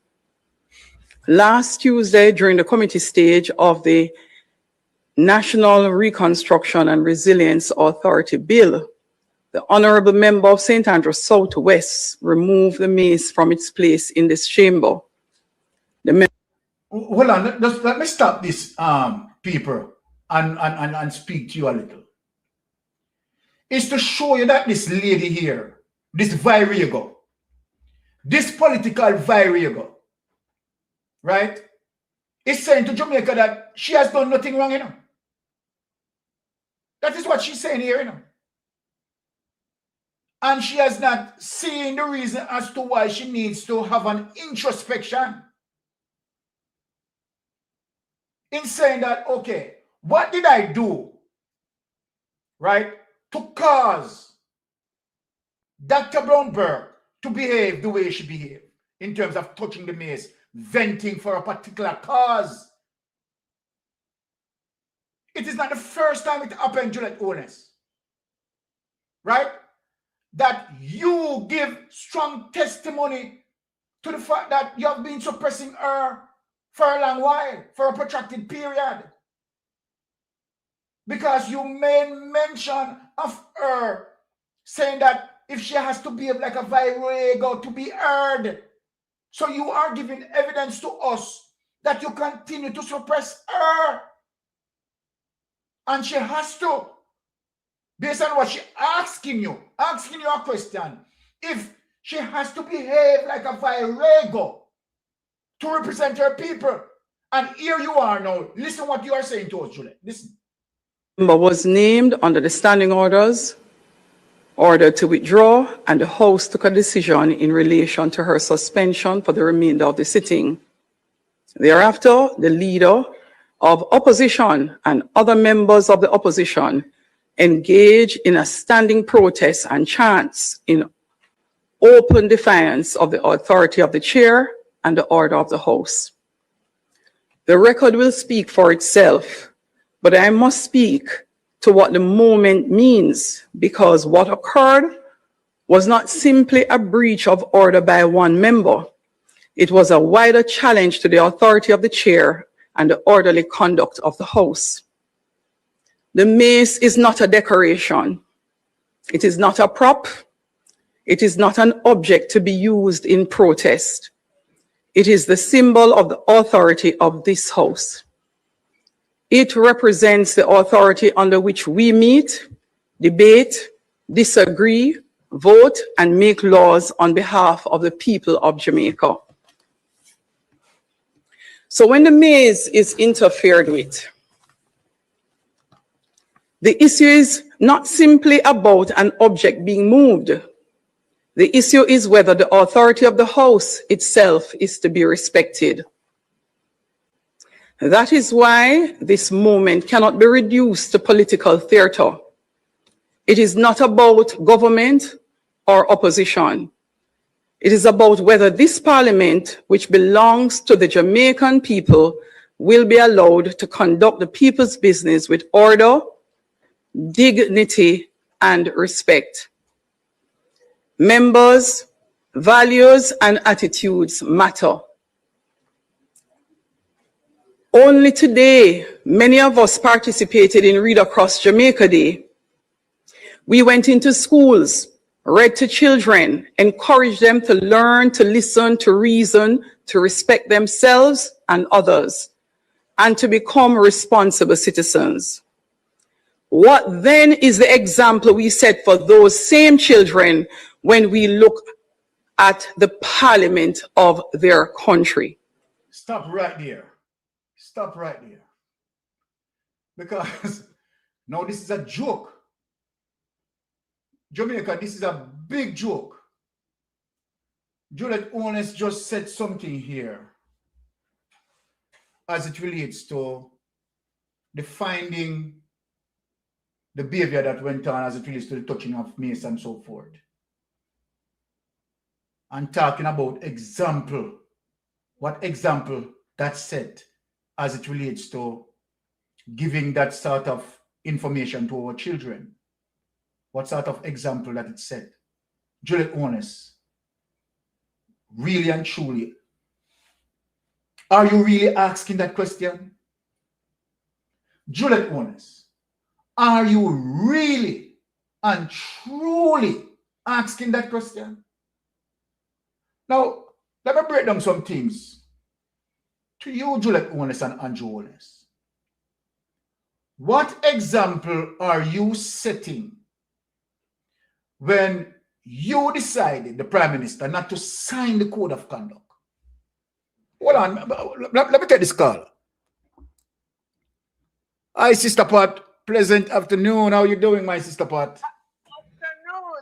Afternoon. Blessing, my sister. Class, but you lick a pint there. Yes. Well, I'm going to turn on something. Well, yeah. All right. No. Juliet Willis says she read a statement in an hour. But one day she said it point straight to her. The person who write that speech give her. Don't like her, you know? No. And I agree with you. The person upset, but it trick him. Because if I was a young person going to university, high school, or whichever, and aspire a day to become a member of parliament, whichever side, politician, I couldn't take an example from Juliet Willis. Under no circumstances. I couldn't take an example because not good to say about you. So why would I want to take on your character? Huh? When I read the standing order and when I watch the procedure before you even invent in a parliament and before you come and see what the parliament has broken down to under your leadership as House Speaker, why would I want to put myself in that to say me I take your character? Eh? Mrs. Holness, take a hold of yourself. Please look in the mirror. And that statement when you put out, it not make no sense. The other day, you go do an interview with General Press News, and you drive and you're in your coffee. And you depend on vehicle and travel one day, you know what time again, and you say you want people to rally around you. You drive and you're in your coffee. You put out this one more nail in your coffee. God for sure no say, you know, only there because of power, cronyism, whatever. Uno not bright. You know, uno not bright. Uno gonna create power because if you did bright, I have knowledge, I have sense, along with common sense. That speech that you read out in the parliament, you done read it before you come and fix it up. Because that's what you're reading is exactly what you are doing. So you rebuke your own self. comes what may, if Dr. Angela Brown-Burke say in touching me, say touching. Fine, you can say something, but it's not what you say. It's how you behave. You behave as if Angela Brown-Burke commit a crime. Marshal, take her out of what? Out of where? Eh? When Headman Bartlett didn't take out it, who was the speaker of the house? Did them behave so? And the other persons before? That's a way of demonstration. If you did a tap, if when the lady punch her button or whatever she punch, and you recognize her, she wouldn't have to do it. But she has seek attention somewhere, so we have to hold the bull by the hand. The only thing sorry, Angela never do is spring the maize. We spark grass no grow. Exactly. Can you couldn't arrest her? Exactly. You could never arrest her. No, they couldn't. And how long you can suspend her out of the house? Only for the session. She's an elected representative.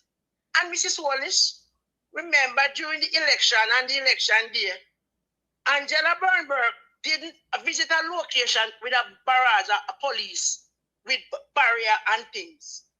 She was duly elected. Okay? At her polling station, then you never have people about the suppression of vote. They can't get the vote. And police did it with barrier and she in and she out and she in and she out. Remember, that did not mean her constituency. It only been your constituency and your husband's constituency. Please remember that. Exactly. So what I'm saying to you, Mrs. Wallace, I believe your cry is full. So for your peaceful life, just step down. Just step down from the speaker of the house now. And whatever you are protecting is only for a time. It is only for a time. That's no joke. So you could have protected, you can't protect no more. When the right time come and the fruit ripe, it a go drop. And when it drop, it a go bust. There and then you go see why you not eat and what it may go off. So I am saying to you, Mrs. Wallace, think, look in the mirror, ask yourself the questions. You have two sons. The law that you pass in the house today are trying to pass the unfair laws. Do you expect to get grandchildren? Do you expect to get great-grandchildren? Have you any nephew? Have you any nieces? So the law you passed today, which is unfair and unjust, or whatever, unjust or unjust, whatever, I mean, I got university, it's gonna apply down to them tomorrow. And history gotta say, my auntie, my mom was a part of this. And now we are reaping the fruit of their labor. So make it be clear. Do something good, that good will follow you. Mrs. Onis, from you going to the parliament, you get up Miss Curtis, who has been there for years, served with two political parties without any bias. And you come and you get her out and other people too. It is not right, Mrs. Onis. There's nothing good people have to say about you. It's not that people hate you personally. Nobody hate you. You're a child of the soil. And you're a black woman. And we respect that. But your arrogant behavior, exactly, your disrespectful behavior to your colleague, especially on the other side, is untenable. In every way, shape, or form. You need to stop. Are the most important thing. Step down and make the parliament run. Put back our parliament like how it used to be. And opposition is there to oppose. Exactly. For your information. They are there to oppose. They are the king's opposition, the people's opposition. They are elected members of parliament only because you are in the ruling government. But you both are a part of the government. So get that in your head. Whatever comes what may, it can solve are resolved in a peaceful and amicable manner. Well said. RESPECT. Come on. Well You're a lady. Take a step back, man. Yes. Come on, man. You're sick in your stomach. Well said. Well said, Sister P. Couldn't have said it any better. Well said. Right, Sister P, sum up everything right then and there. You understand? Mutual respect. That's the bottom line as it relates to Dr. Angela Brown-Burke. But let us just trust a little further as it relates to full clarity of the situation. Right? Now, let us have Sister Angela Brown-Burke in terms of, and you know what? I love it, Sister Angela Brown-Burke. She did not back down. She's saying that she needs to be respected. And I am saying, instead of Juliet owners have an introspection as it relates to what transpired, she came out and she basically doubling down. But this is how Dr. Angela Brown-Burke strong and is saying, you know what? Because in essence, what I'm getting from Dr. Angela Brown-Burke, that I am not going to apologize. Because in apologizing is saying that I have done something, you understand, wrong in terms of the purpose given as to why I have to touch the mace. So she's not saying that touching the mace is not wrong. She's not saying that. The purpose needs to be recognized as to why it reached to the mace touching. Let us get that argument clear because we don't want people to misconstrue what I'm saying. So Dr. Angela Brown-Burke is not saying that touching the mace is not wrong. She's saying, based on the consistent suppression and oppression and the denial of her voice, that is what caused the touching of the mace. So let us get that clear. Now, let us share this. Or sitting here, pressing my mic, asking to be to say something, and you don't have even the decency of listening and then saying no. We are descendants of Nanny of the Maroons. We are descendants of Paul Bogle. We are descendants of Sam Sharp. What that means is that many of us who are sitting in these hallowed chambers, in this house, are only here because there were individuals who dared to buck the system. Because there were individuals who said, I will not be treated as a non-entity. Because there were individuals who said, you cannot strip me of my dignity and my integrity. I believe that those of us who have the privilege to be sent in this house deserve to present to the people of Jamaica the same courage of our ancestors. We cannot sit in the chambers and be treated like children. We cannot sit in the chambers where persons use the bully pulpit to say just about anything they want, and we have to sit silently. As educators, we know that we teach children differently from adults. We talk about pedagogy and andragogy. Because adults are self-directed learners. Because adults want their experiences to be validated in how we deal with them. This is no different in the chamber. No one gets to come into the chamber, regardless of who you are, to pontificate and to scold the rest of us without taking responsibility for your own lack of decorum and disrespectful behavior. Worry about that.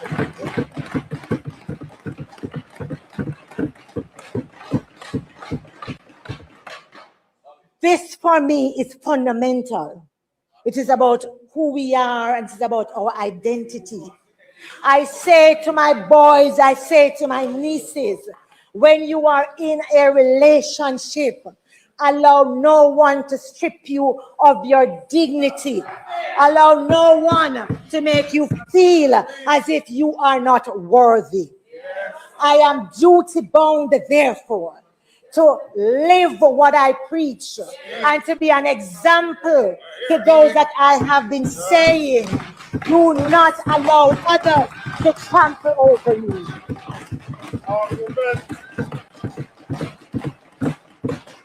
I am very clear. I am very clear in my mind that every action has consequences. We are leaders. Choice making is what we do every day. We take decisions and we bear the consequences. And so I say to this august body and to my colleagues, I am willing to cooperate with anyone who is willing to treat me as a human being. I am willing to play my part. Granted, I have never been a submissive female. It's too late for me to be that now. It's too late for me to be that now. So you will not get a submissive Angela in the chambers. No. However, I respect my colleagues. But there's a line I draw. If I come before you and every day you disrespect me, that's right. Them say one day the bucket bottom I go drop out. And when it drops out, and I stand here today very, very clear, when it drops out, those who have the authority to punish, go ahead. Go ahead. Yes, history will absolve. I do it not just for myself. I do it for those others who will come behind us and will remember that in this house we are all to be treated equally. That in this house, when we have certain positions, we put aside our political partisanship. And if we can't, we step aside from the position that requires it. Well said. Wow. Wow. My Jamaican people, Dr. Angela Brown-Burke. I could just sit and I could just listen to her. As she spoke, believe you me, goose pimple just fooling me up.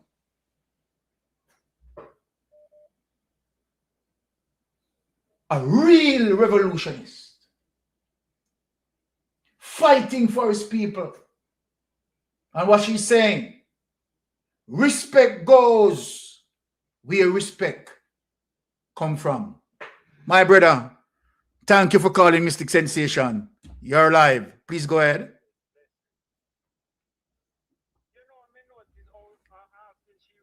Talk loud, Carla, because we hardly hear you. Very low, very low.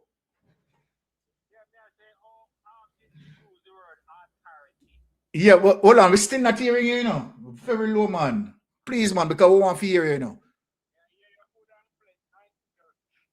But we hardly hearing you. Go through. Maybe we have to just take that. Go through. But, you know, we hardly hear you.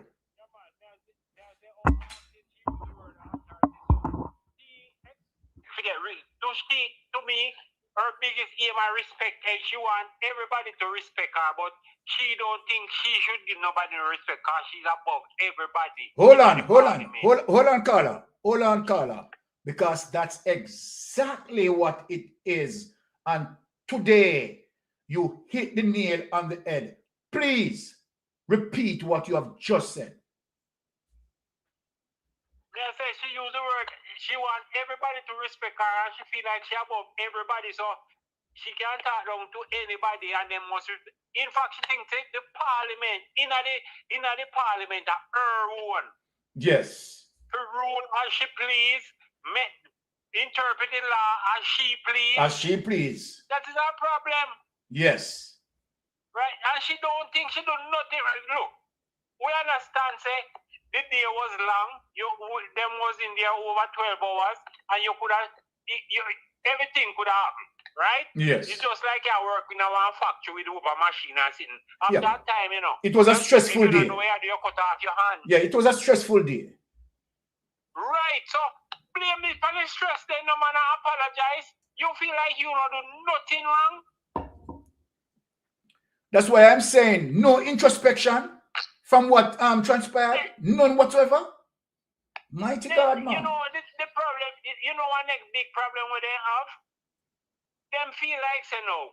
Look, you can as me say them interpret it how they want to interpret it. You can draw Mark Gold in everybody else in there. Say them a support Angela Brown-Burke with what she do, right?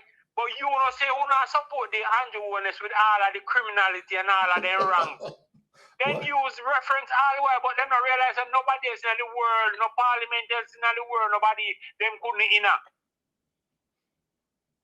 Why Carly, you come out and beat them bad. We love that.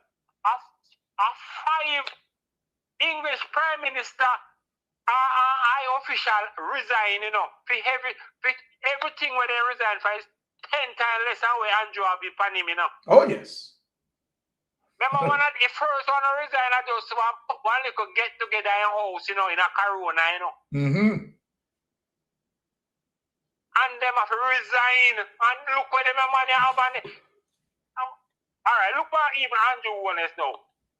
Andrew Holness go to Parliament and try to tell the nation say Mark Gold disrupt Parliament every time with Pint of Father. Pint of Father. What do you think is Andrew Holness' problem? The man is out of order, man.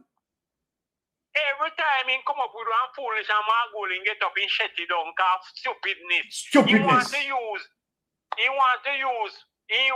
to disguise the things they want to do in some section. When I know in that section it belongs, and when Mark find it out say no, this don't belong here, so this or this. You was when you see you watch some man clip when you still and look for Mark like you would have kill him. But hold on, Carla. When you say Big Mama have to come out and say bad for bad, regardless of what I say about Mark Golding, give him ratings. Give him ratings because he's a damn good legislator. You know, Big Mama come out and say that my brethren. Them are hypocrite, man. Because they say put to them tomorrow when I'll better did if you say tomorrow you find something negative. Yes. You say put today, you know. And when better did if you say tomorrow you come and twist it. Because look how my big up his speaker at the house. Exactly. But as I say, my dirty hypocrite. We know say my dirty hypocrite, man. All right. But you must be confess. You're a big man and you have your kids. Do certain things you do. You would know why your kids will know. Exactly, of course. Certain things, because me and my yard and me never do anything. Me don't want my son know. Yes. They hide certain things from him and you look for how the life where they live. That's gone to them. You have 2 kids and you normalize criminality, you normalize corruption. So how you expect how you grow your kids? Yes. Because they must see your life and they must hear, you know. No care what you want, care them, go hide them. They must see news and they must hear news and they must read. Right? You come and you normalize everything. Look, all right. Look what Billy, all right. They must say low trust in our parliament or low trust in our government. Who you blame for that? Okay. I know you're doing Scarzy. All right. You know, just how you're doing Scarzy, you know, because you take 5 government ministry them and you carry in a SSL. Nobody know how much $1 billion a country lose in a that. Because, in fact, them put in there and collect dividends. Solid point. And when it collapse now, you say collapse. How long it was there? How much time you get a payout? We know it's none of that, and you know, people vote for now, no answer, no question, and you still no point finger upon people. Can you imagine? Nobody is not that the kind of corruption upon their name. I want people to respect them. They need to do better, man. They need to do better. Jamaica don't belongs to them. You get up and go talk about man disrupt the parliament with pint of order. You know, see man all instructing wife to rule upon the pint of order. Yes, you know, set out order, man. So me totally out order. So he have power over the speaker in the parliament then. Well, you see, everybody else have to obey the speaker, but he can tell the speaker what to rule. Well, guess what?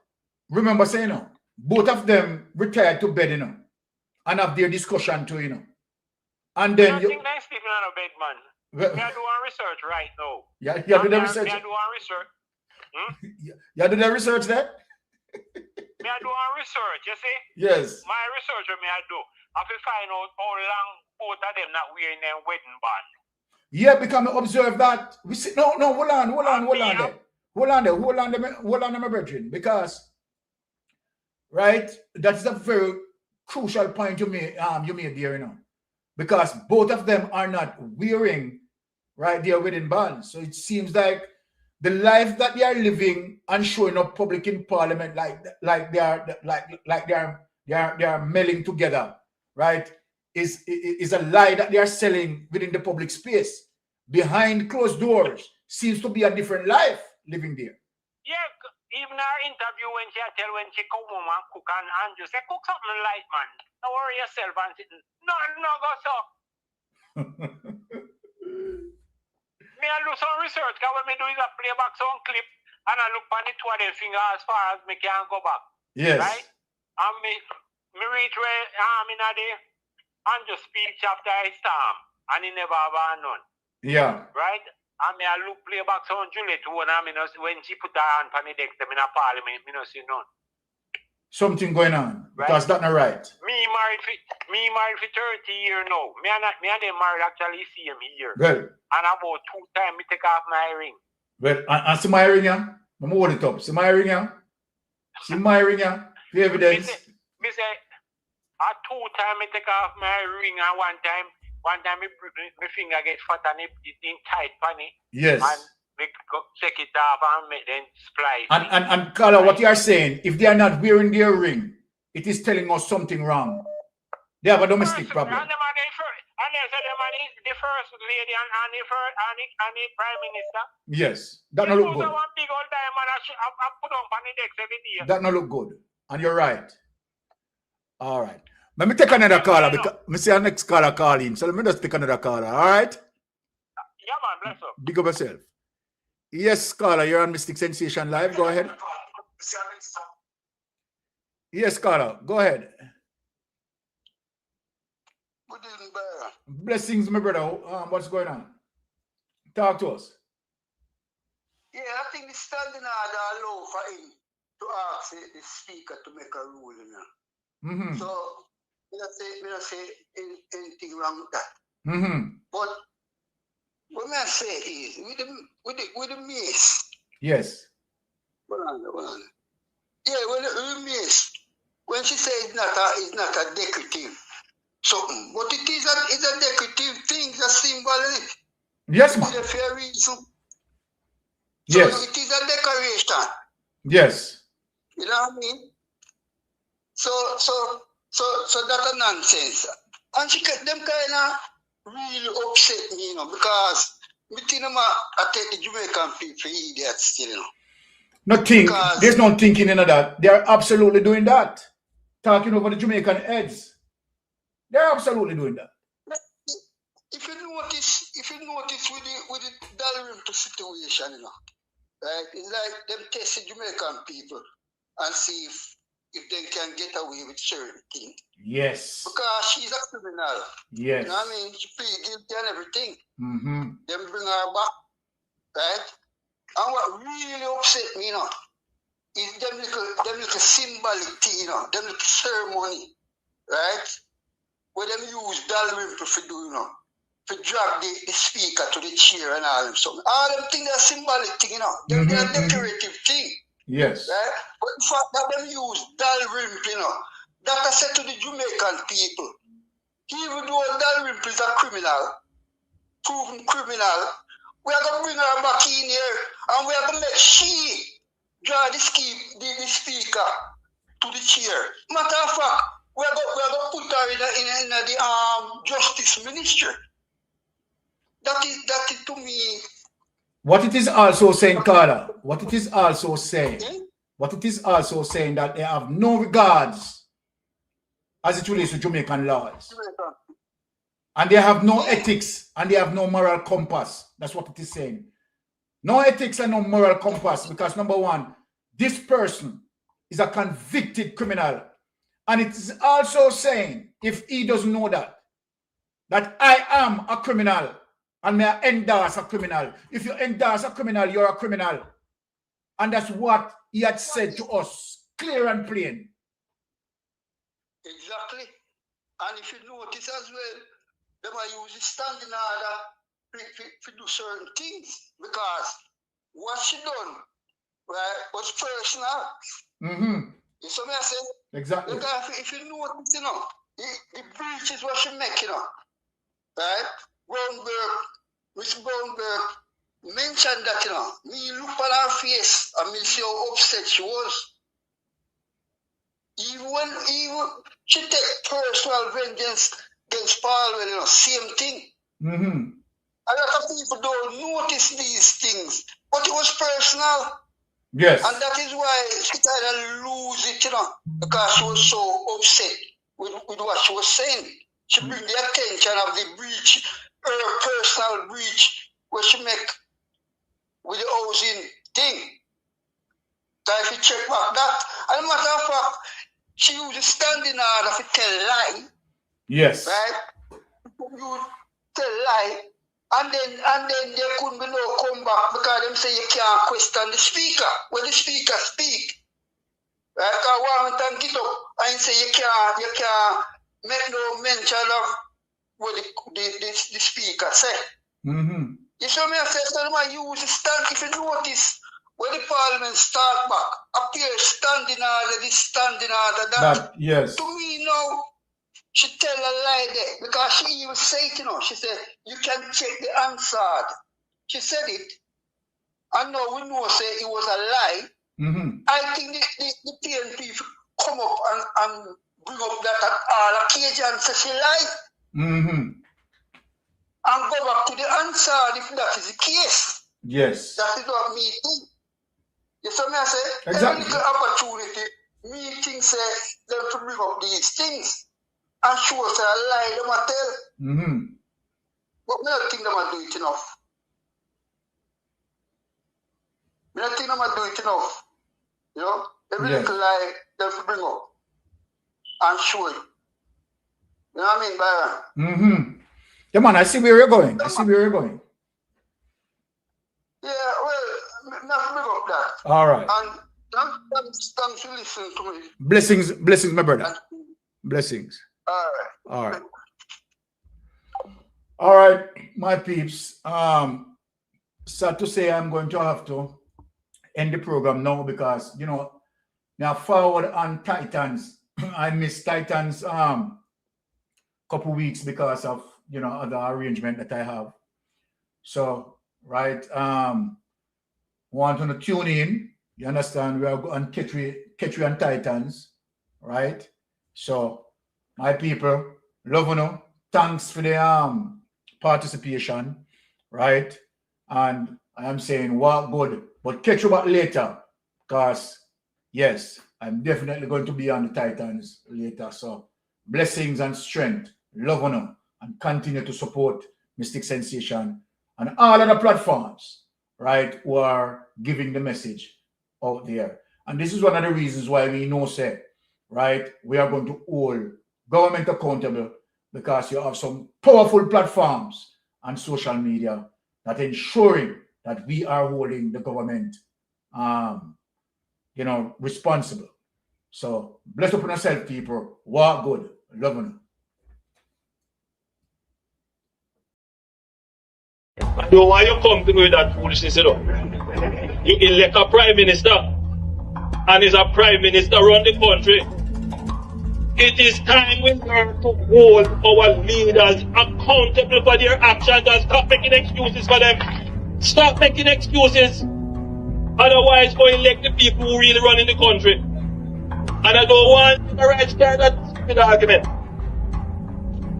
Hold the people you elect accountable and stop making excuses for them.